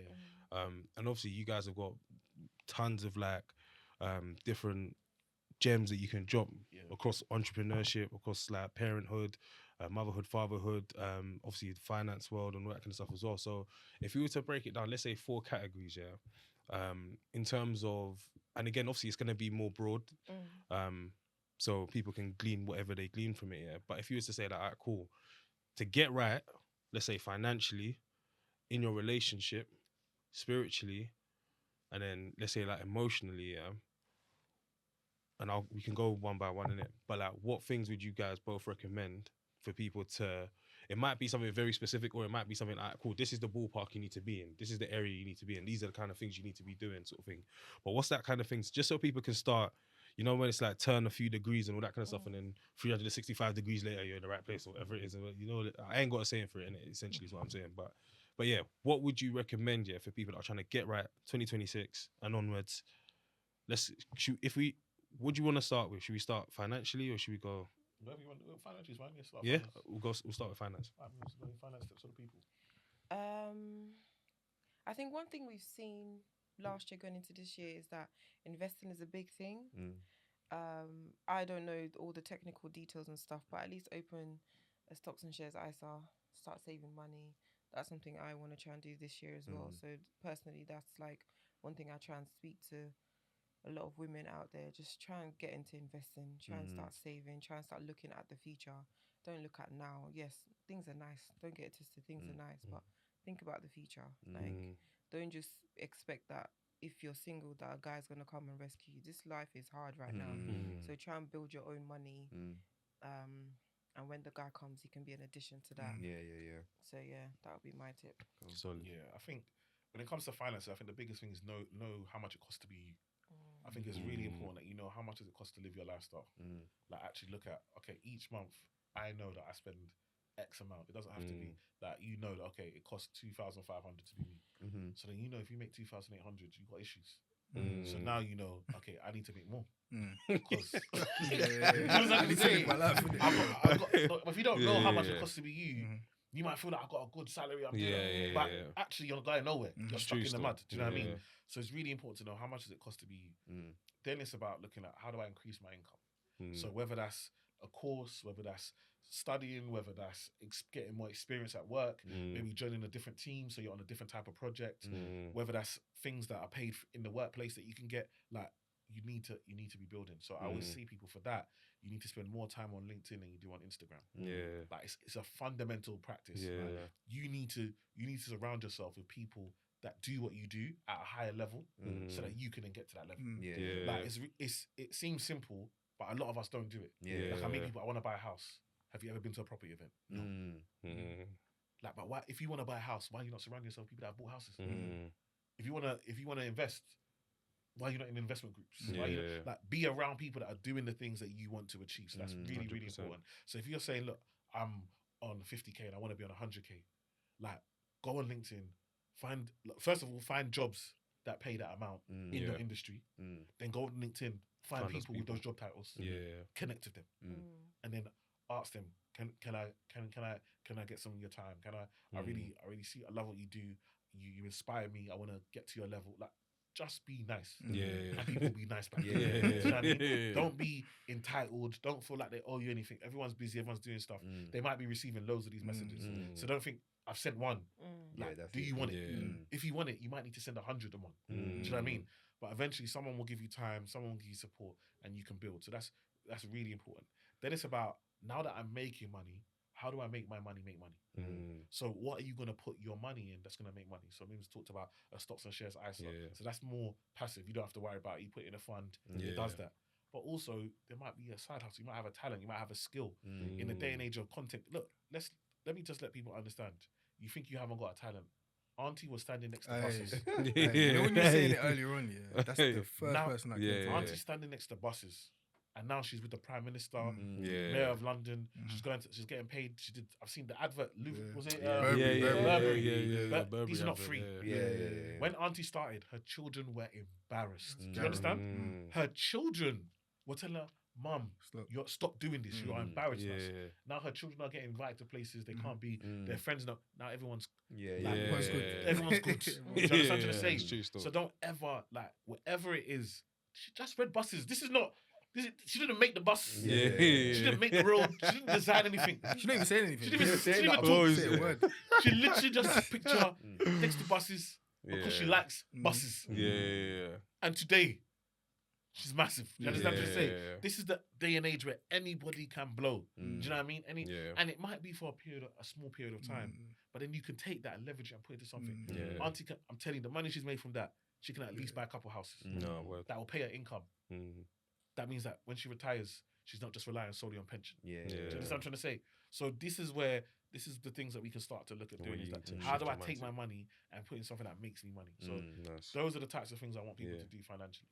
Lit. And then, that's again gems in that one already. Yeah. Just so funny. I remember. To be fair, we'll talk about that another time. But going on to like relationship wise, yeah. So Mims, like in terms of like, let's say a tip or tips for couples that are trying to basically get into a better space or Can you do the relationship one last? I got a question. Okay, cool. Around the We'll do the relationship one last. So next one we'll do is spiritually. Again, I think we're always you never arrive spiritually, innit? So we're always trying to find ways to improve ourselves, improve our relationship with God. It can always be better. We can always do better. So what are kind of some tips that you guys will give people around that? I think this year for us, we even said like this year we are definitely like trying to be more connected to God.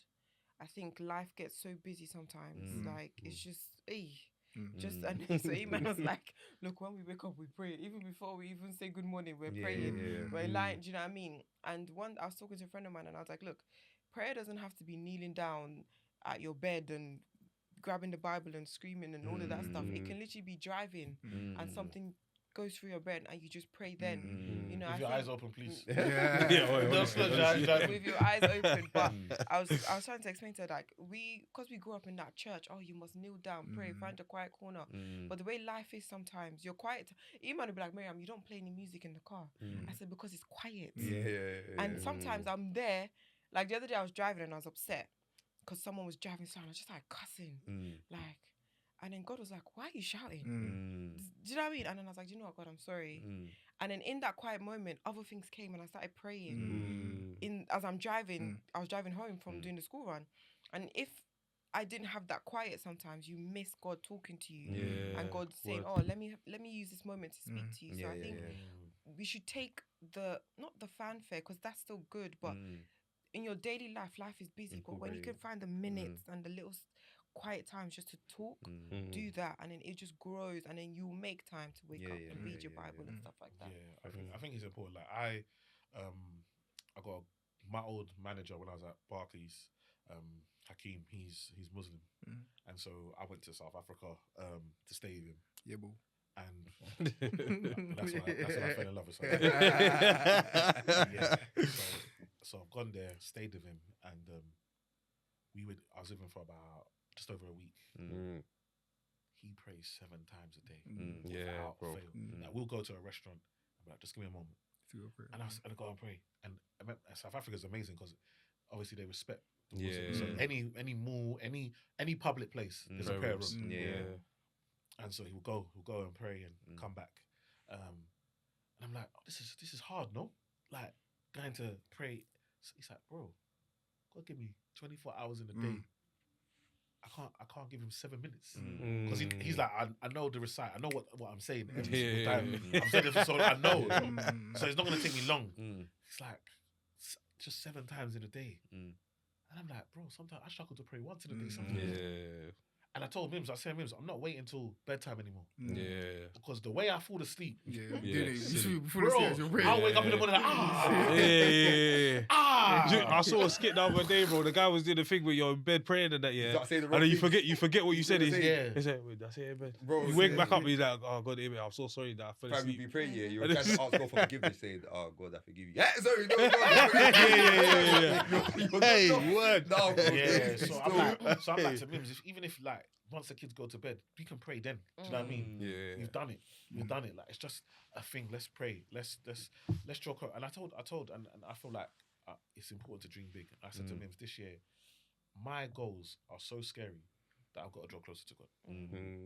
Because if when I achieve what I plan to achieve, me and God need to be locked in. Because Feel you. It's like the places I want to go, the things I want to do, the impact I want to have. 100%. It can't come from me. Yeah, It word. can only come from God. Word. So my goals for 2026 Alone. alone mean I need to pray more. I need to be in church. I tell him it's not just be in church. I was when I go back to church, when I speak to pastor, I need to serve. I need to serve. Even if it's just steward or I don't care what I am outside. That's one that people miss, you know. I don't care what we are. You man affect, bro. When I'm in church, I'm just a child of God. Yeah, Let word. me serve, because that serve brings commitment. Word. Means that I have to be there at a set time. I'm doing. I need that because it's so important that actually I can't just serve in the world. And yeah, this is my ministry. My finance is my ministry, but also I need to be doing something in the church. Because we grew up active. We was active. We were so active. We were going to other people's church helping them to be active. Like that's what we do. Active. Word. Like so, I can't let that go. Do you know what I mean? And so it's so important. Also, like growing up in church, when I think about my closest people are from church. Do you understand what I'm trying to say? Like I had friends from school and did it. But I never really cared what they thought about me because I got my family in church that at a similar age, going through the same things. Like, so I cared what they thought.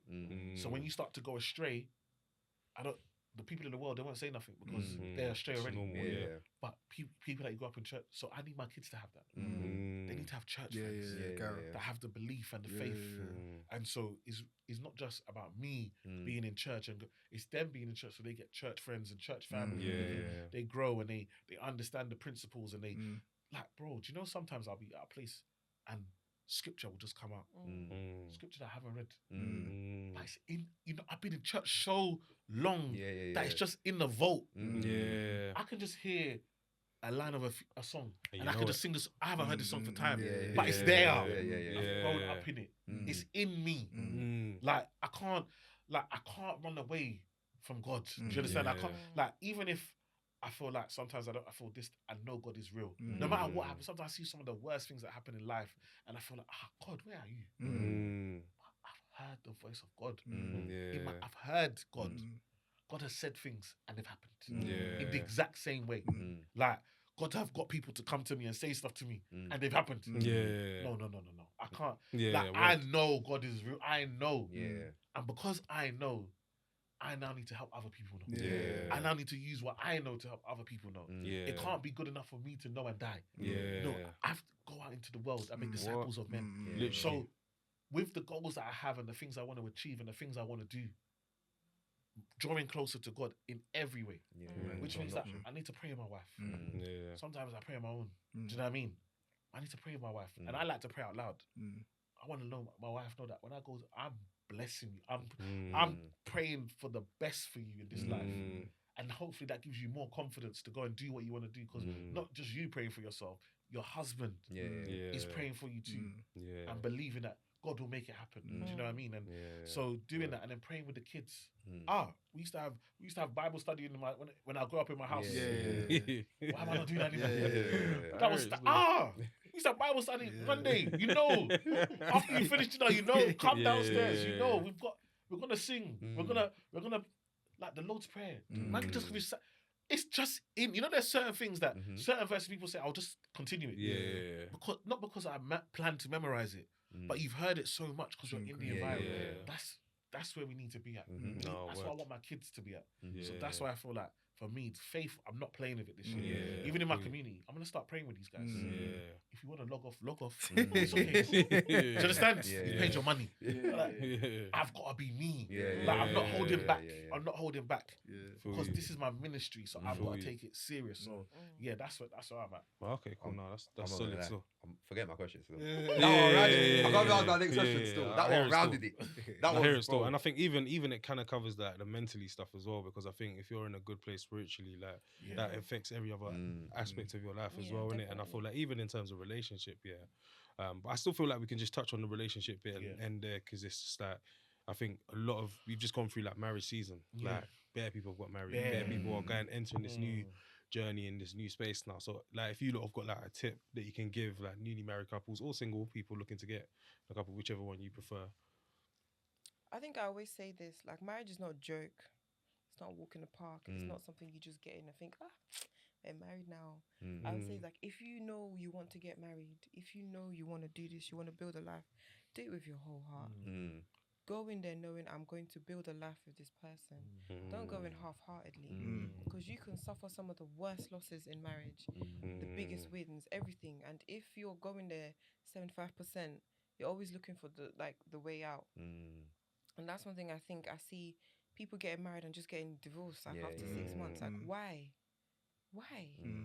If you're not 100% sure, don't do it, because you're breaking hearts, you're breaking souls by just jumping. So if you know you want to get married, because I will always advocate for marriage, even though we've gone through some of the hardest parts, like what we've been through and where we are now. I will advocate for it because I see where we are now. It's a beautiful thing. Do you know what I mean? And seeing you guys getting married and your families, it's amazing. Do you know what I mean? So, but just know that if you're doing it for the right reasons, and not because society telling you it's great, or your friends are getting married, so you want to get married. Nah, it's not worth the heartbreak to just do it for fun. I agree with that. I think I said it on our podcast today as well. Like, I don't think you can get married just to avoid sexual sin. I feel like church needs to be very careful. Encouraging, I don't want you to sin sexually, so get married. Like, do you know what other problems there are? They act like that's the only problem. It's because it comes from the thing. It's better to go and get married than burn with lust or whatever, innit? But I guess at the same time, there's still more context there. That's not exactly. And I guess with certain churches as well, I think part of the problem is, alright, cool, you see these lot have been together for time, you're saying, right, cool, you lot should get married or whatever, but then still support them through everything. Don't let them support them out till marriage and then drop them off. Do you get what I'm trying to say? Like, still support them past that. But my thing is that man's not ready. Man's not even ready for marriage. First. He hasn't worked on himself. He's not ready for marriage. Do you understand? First. So now he's married, avoiding sexual sin, but he's going to go and commit sexual sin anyway because he's not ready. He's going to go and now commit adultery. Do you understand? 100%. So it's even worse. So he tried to avoid one and got hit with the other. So it's really important that we don't avoid that. But I think in relationship, I think the biggest thing that I always tell myself is, no matter what Mim says to me, always remember it's with love. I think sometimes Mims can say something to me and I might not like it, but I have to always know that it's coming from a place of love. Because she's my wife and she loves me. So even if I don't like what I'm hearing, it's coming from a place of love. So now I need to respond in love. Like, I think it's really important. And I think also as a man, like, my wife should never fear me. My wife needs to run to me. I need to be her protector. I need to be her strong tower. I need to be, when she's feeling scared, she needs to come to me. I can't be the reason that she's in fear. So that means that sometimes I need to lower my voice. I need to calm down. I need to be slow to anger. Like, and it's not easy. Because sometimes I'm like, why are you trying me? Like, even little things like, me and Mim's like, we'll do a little play fight. No, I'm just playing with you. Mim's just going to give me a bang. I'm thinking, if I bang you, like how you've just banged me, we're going to hospital. Do you understand? Nah, it's tough still. But it's just like, I just have to. Hey, that was a bit far now. Do you know what's so funny? I'm not playing it. Bro, this one is talking to me better because you know what it is as well, it's like, and you lot knew what I was like growing up here. It's like, if you talk to me funny, bro, I'm not having it from anyone. Do you get what I'm trying to say? So talk less. Like, so if you say something mad to me, in my head, like sometimes I've said it out loud by accident sometimes, but I'm like, fam, who are you talking to? Like, but obviously it's not gonna go any further than that, all that kind of stuff. But it's tough still. It's a real humbling exercise. It's really hard, but as a man, we have to understand like what marriage is and what our role in marriage is. Like, and again, we have to understand. Like, I always put myself in Mim's shoes. Like, she left her family, she gave up her surname, the name that she's always had her whole life. She's come to my family. Now all the kids have the same. So she's the only one that's missing. Like, all our kids are all the Suko. They're the only known as Suko. She's now lost her surname, lost like her identity before she was doing her other stuff. Now she's coming. She's my wife. She's given up so much. How can she be shook of me? How can she feel like she can't express herself? How can she feel like, do you know what I mean? And that doesn't mean that she's gonna take liberties, but it means that I need to make sure that I give her space to be able to express herself and understand that, okay, she might not do it right, but it's okay. Like, it's okay. Like, because it has to come from everything came from a place of love. And so I feel that's really important, because I feel like a lot of the time what happened, like I'm dealing, like in my community, I do a lot of women that they're in my community because they're just trying to work out how can they make this work. So they can duck. Do you see what I'm saying? Because they're married to men that are just not engaged. Do you know what I mean? And women, and remember, women are, especially black women now, I feel sorry for man them that all you've got is money. I'm sorry. Because if you ain't got nothing more than money, you're not gonna get a girl these days. These women got they got cars, they got careers. So you gotta come with more than that. And I think that's why a lot of men are losing identity. Like they don't know what to bring, what to bring now. No, it's true still. So I think that's really, really important. And then I think another thing that really helped us in our marriage is that our parents are doing their best, but they can't dictate your marriage. You have to be very careful how much information, how much things you're telling your parents. 100%. Me and my mum are very close, very close. But I realised it got to a point where I can't say certain things to my mum when I'm vexed with Mims. Because my mum don't have no filter. So when now she's vexed, or now when she next sees Mims, or now she might just WhatsApp, and now I'm in a fight that I didn't need to be in. And so it's very important that we don't allow ourselves to. It's our home. We create the rules here. So forget like we said, forget this. Oh, my daddy was used to get food at 6:30. So what? That's what he did. That was his lifestyle. Like your lifestyle's different. What works for you? Like you got to create your own rules for your own house, and then review them. And I think it's really important. I always ask Mims, like, how are you? Like, no, really, how are you? How are things? Are you enjoying this marriage? Do you enjoy it? What can I do better? If there was one thing, if there was one tip that you would give me to improve, sometimes I don't even like the answer. But I know that, okay, I'll try and do that better. There was little things that you might do that you don't know you don't know. And if she keeps it in, all of a sudden it's a problem. Like leaving the toilet seat up. Me, I thought it's bad. I'd leave it up. I don't wee on the seat. But now she's coming in the middle of the night. She's gone to sit down. The seat's not there. Now she's falling in the toilet. Now she's got more issues. In the middle of the night, half asleep.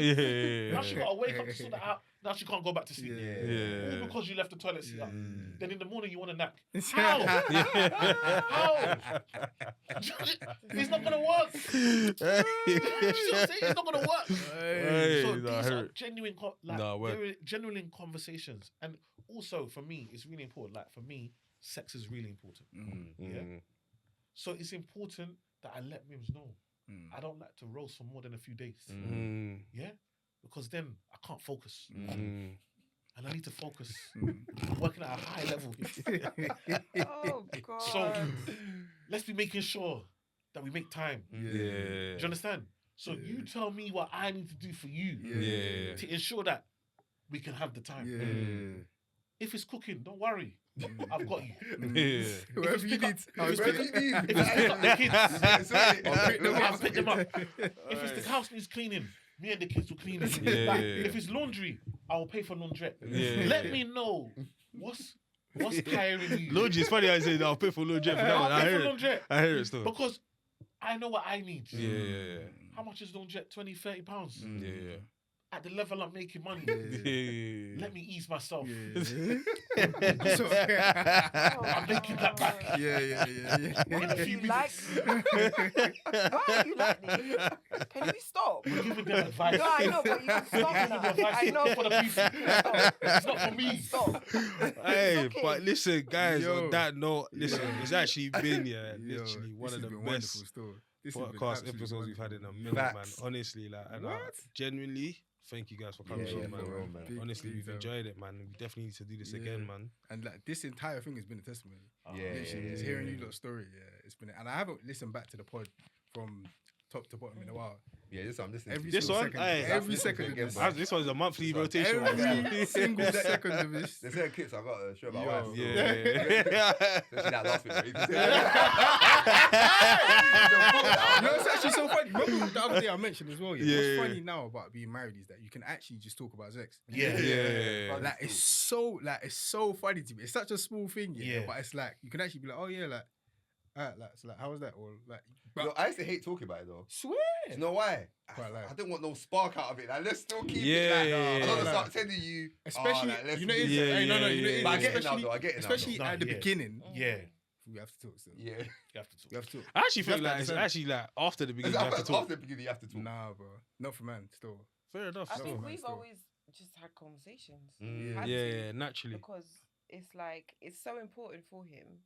So it's like there's times when I'm just like I'm tired. Mm. Do you know what I mean? And then he'll be like, okay, Bims, but come on. Do you know what I mean? Yeah. And I'm gonna be as PC, but as you get older, things change. Yeah. So what worked at the beginning might Yeah, not yeah, work yeah, after yeah. you have a Yeah. have a child. Mm. It might not work.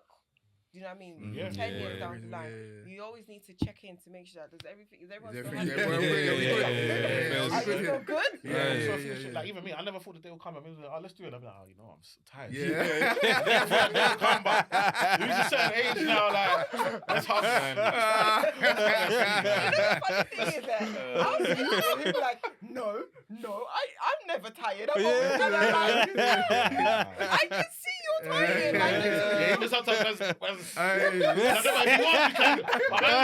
if you want, we can, man. Hey, I hear it, Obviously, bro. tomorrow's another Hey, day. I heard it. Tomorrow's Yeah. another day. You're tired. Yeah, it's jokes. Well, yeah, let's Hey. get into some testimonies. So we like to do testimonies every week, shine a light on God's doing in our lives. Yeah. Me, literally, I think it was yesterday or today, earlier on today, yeah. I was just going through my phone, clearing out the tabs in my that Safari, bro. I had like 600 things open, literally just bare just tabs in my Safari, on my phone though, innit? Yeah. yeah. Bare tabs open. But as I was clearing them out, yeah, like certain periods You can only have were 500, bro. reflected in my what do you say? What did he say? Don't- What did he don't- say? don't- Hey, you know this. You continue. You There continue. is. I still. think I'm just gonna mute. Like, Bro, I'm gonna just bare rubbish. No, sorry, no, bro, I'm just helping out, Funny, innit? Sorry, bro. bro. I'm so But sorry. yeah, like the tabs that I had open reflected the time in it, and it was bare tabs around that very specific time. You can clearly see that. Okay, cool. This whatever these tabs are, this is going on in it. Yeah. But I'm no longer in that time. I love Do you get what I mean? And we've gotten past Yeah. that period in it. So I think Oh, we're thank for God that. still. Yeah. No, word. That's it. Mine is just that, you know what it is? The end of the year was better than the beginning. Do you know what I mean? I End hear of the that. year It's a was testimony. better than the beginning. It's a testimony. Last year was rough. Yeah. The end of the year was better. So in church, I was just like, God. Like, they were singing certain songs certain times, I was just zoned out. I was just like, no, you know what? Like, and it makes you hopeful for the next. Do you know what I mean? So for me, nah, that was it still. That was my testimony, man. I think for me it was more like just being conscious of like what's going on sometimes in my mind. I think I like just noticing that actually I'm actually passing things a lot more through that kind of test of like essentially what like my relationship with Jesus is like, because it's like before, bro, you're hearing bare thoughts and all that kind of stuff, and it's multiplying, and it makes everything 10 times worse. Do you get? But even the fact that I've got a stopgap now, and it's kind of like, actually, do you know what? No, I'm hearing this voice too much. Actually, is this something that Jesus will say to me? No, it's not. So like, this is, and we know we get thoughts that aren't our thoughts. Do you get what I'm trying to say? So yeah, that was just something that I realized, and I was like, do you know what, God, I thank you for that, and that's something that I need to continue and obviously improve on as well. I think we're driving, we have like a gospel playlist, and there's certain songs you will listen to, and the moment you start playing, you're crying because you just know you're going. And I heard the song today, and I just said, "Oh God, I'm not in that space anymore." You know, I will still listen to the song, but the emotion is different now, and I thank God for that, because at the time you're just like, "Hey, Yeah. okay." Yeah. Yeah, I think me, I was similar to Shay. Like, obviously, end of 2024, my dad passed, right? So I didn't do normally beginning of the year, January is a perfect for finance. It's a wonderful time. Everyone's thinking, new me, new start. I need to get my money right. So I always have a great start to the year, and then that momentum carries through. I did nothing. Didn't do content. No brand deals. No nothing. I wasn't in the headspace. All of a sudden, literally, Mims had to wake me up. Like, as in, like, I was just so in it. Mims literally had to wake me up and be like, babe, if you don't go back to work, the bills, like, the mortgage is not gonna get paid. Like, we're gonna, like, it's been months. You've not done anything. You know, like your dad wouldn't want this. Like, do you know what I mean? But when you want to get back up, sometimes it doesn't just click straight because, again, momentum. And I always tell people the importance of momentum. Like, doing bit by bit. In the beginning, it takes time. But once it starts to roll, you don't even have to push that much. It's going to keep going. So now, it's like I'm trying to push this rock up a hill. Bro, I had to sell my car. At the beginning, I had to sell my car to pay my staff. Because there's no money to pay. And I'm thinking, I can't make the staff not have. They still got to pay their salaries. They got to pay. They got families. They got bills. So I had to sell my car. I had to just wake up. Like, literally, I was in a mad space. And then finally, like, towards the end of the year, I still managed to do double what I did the previous year. Okay. In like 4 months. Going back in blood. When I tell you, it's only God. Like, do you know what I mean? It's only God that can get you up. And it's like, I come into this new year, and it's like you said, like, the way I started the year and the way I ended the year were completely different. And it's like, I just give God so much thanks and praise because when I was on the floor, literally on the floor, He lifted me up. Like, when I was like, I couldn't think, I couldn't do anything.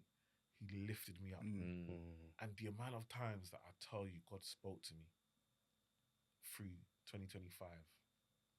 And then I remember I had a dream. And my dad came to me in a dream. And he was just like, E-man, it's okay. And it's that guilt that you feel like, could I have done more? Like, could I have done this? Should I have done that? And he was just like, E-man, it's okay. I'm happy. And that lifted me up to really go and focus. And now we're in so much more of a better space. Like, I just took 6 people to Dubai and back. It's not a joke. I'm back. It could be one way, you don't understand? I'm back. It's expensive. Like, but that is where that is the power of God. I could never have got through that without having faith. And like, when I see all these footballers and talk about their faith, there's a revival happening. I've never seen that so much Christian content, people being so proud. And it's like, actually, the revival's happening and we're all going to be a part of it. Do you know what I mean? And it's now time for us to profess and let people know what we stand for. And like, for me, that's why I was like, my goal this year is not even I know the money I'm going to make. My goal this year is just to be as close as I can to God and just to serve. Because I know that as long as I do that, everything else is going to be taken care of. Do you know what I mean? I don't even need to put a number to it. I just know it's going to be massive. Do you know what I mean? Because that's the God that we serve. Listen, clap it up, man. All right, but listen, guys, you've been listening to another episode of Bible Bains of Banner. Obviously, the Dry Jan Challenge out now. Lock into that. Obviously, we're fasting this year. We're obviously doing no takeout, being generous, staying active, and no alcohol. So, lock into the Dry Jan Challenge as well. And listen, obviously, go follow E-Man and Mims on all the socials. I'll let you guys plug your socials. But obviously, and the thing is, the sick thing is that if you lot have enjoyed this episode, they have another podcast called the 3Ls podcast. Where we're talking about everything to do with relationship and life. Do you get what I'm trying to say? So I think if you've enjoyed this episode, even if you haven't enjoyed it, if you've enjoyed it, bro, go and check it out, innit? Do you get what I'm trying to say? Go follow, go listen. Trust me, sometimes it's just playing in my house, bro, like, and literally just catching gems here and there, bro. So I'll come upstairs now, and then I could hear, you hear familiar sounds in the room and that. What's playing? my missus was playing the episode with the kids. Yeah. They're busting up in that. I was like, bro, My missus plays it randomly. My missus plays it randomly still. Like, she's, oh, is it? Yeah, I play your thing in the She's, background bro, all the time. and I was listening to something. I was like, hey, I'm just hoping it sounds like, you know, sometimes if you're beefing someone, sometimes you want them to, I want you lot to say something like, you know what I mean? That'll impact her life, bro. You get what I'm saying?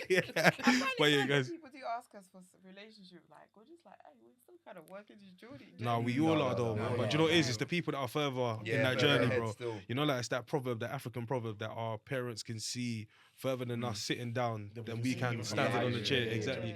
And honestly, I believe it so much. People that have gone before you, and that's why actually it's good to get advice from people that have gone before you and have that And also, heart there's of honor. not a and lot all of that. people who are similar to us. Yeah. Who are further ahead. Yeah. Do you know what I mean? Lots of people are kind of just starting a few years in. Yeah. Do you know what I mean? There's not a lot of people who are years in and are similar that you can really reap from. Do you know what I mean? So it's important. It's an important thing still. So yeah, 100%, man. But yeah, and obviously the E-Man effect. So anything finance, do you know what I mean? Financial education, lifestyle, more recently as well. Do you know what I'm saying? So make sure you follow, and obviously Mims with the cakes as well. So if you need that, listen, Mimi's cakes and all that kind of stuff. So yeah, but any other, I ain't missed nothing. No, we're good. All right, so listen, love every single time. Yeah, man. Love.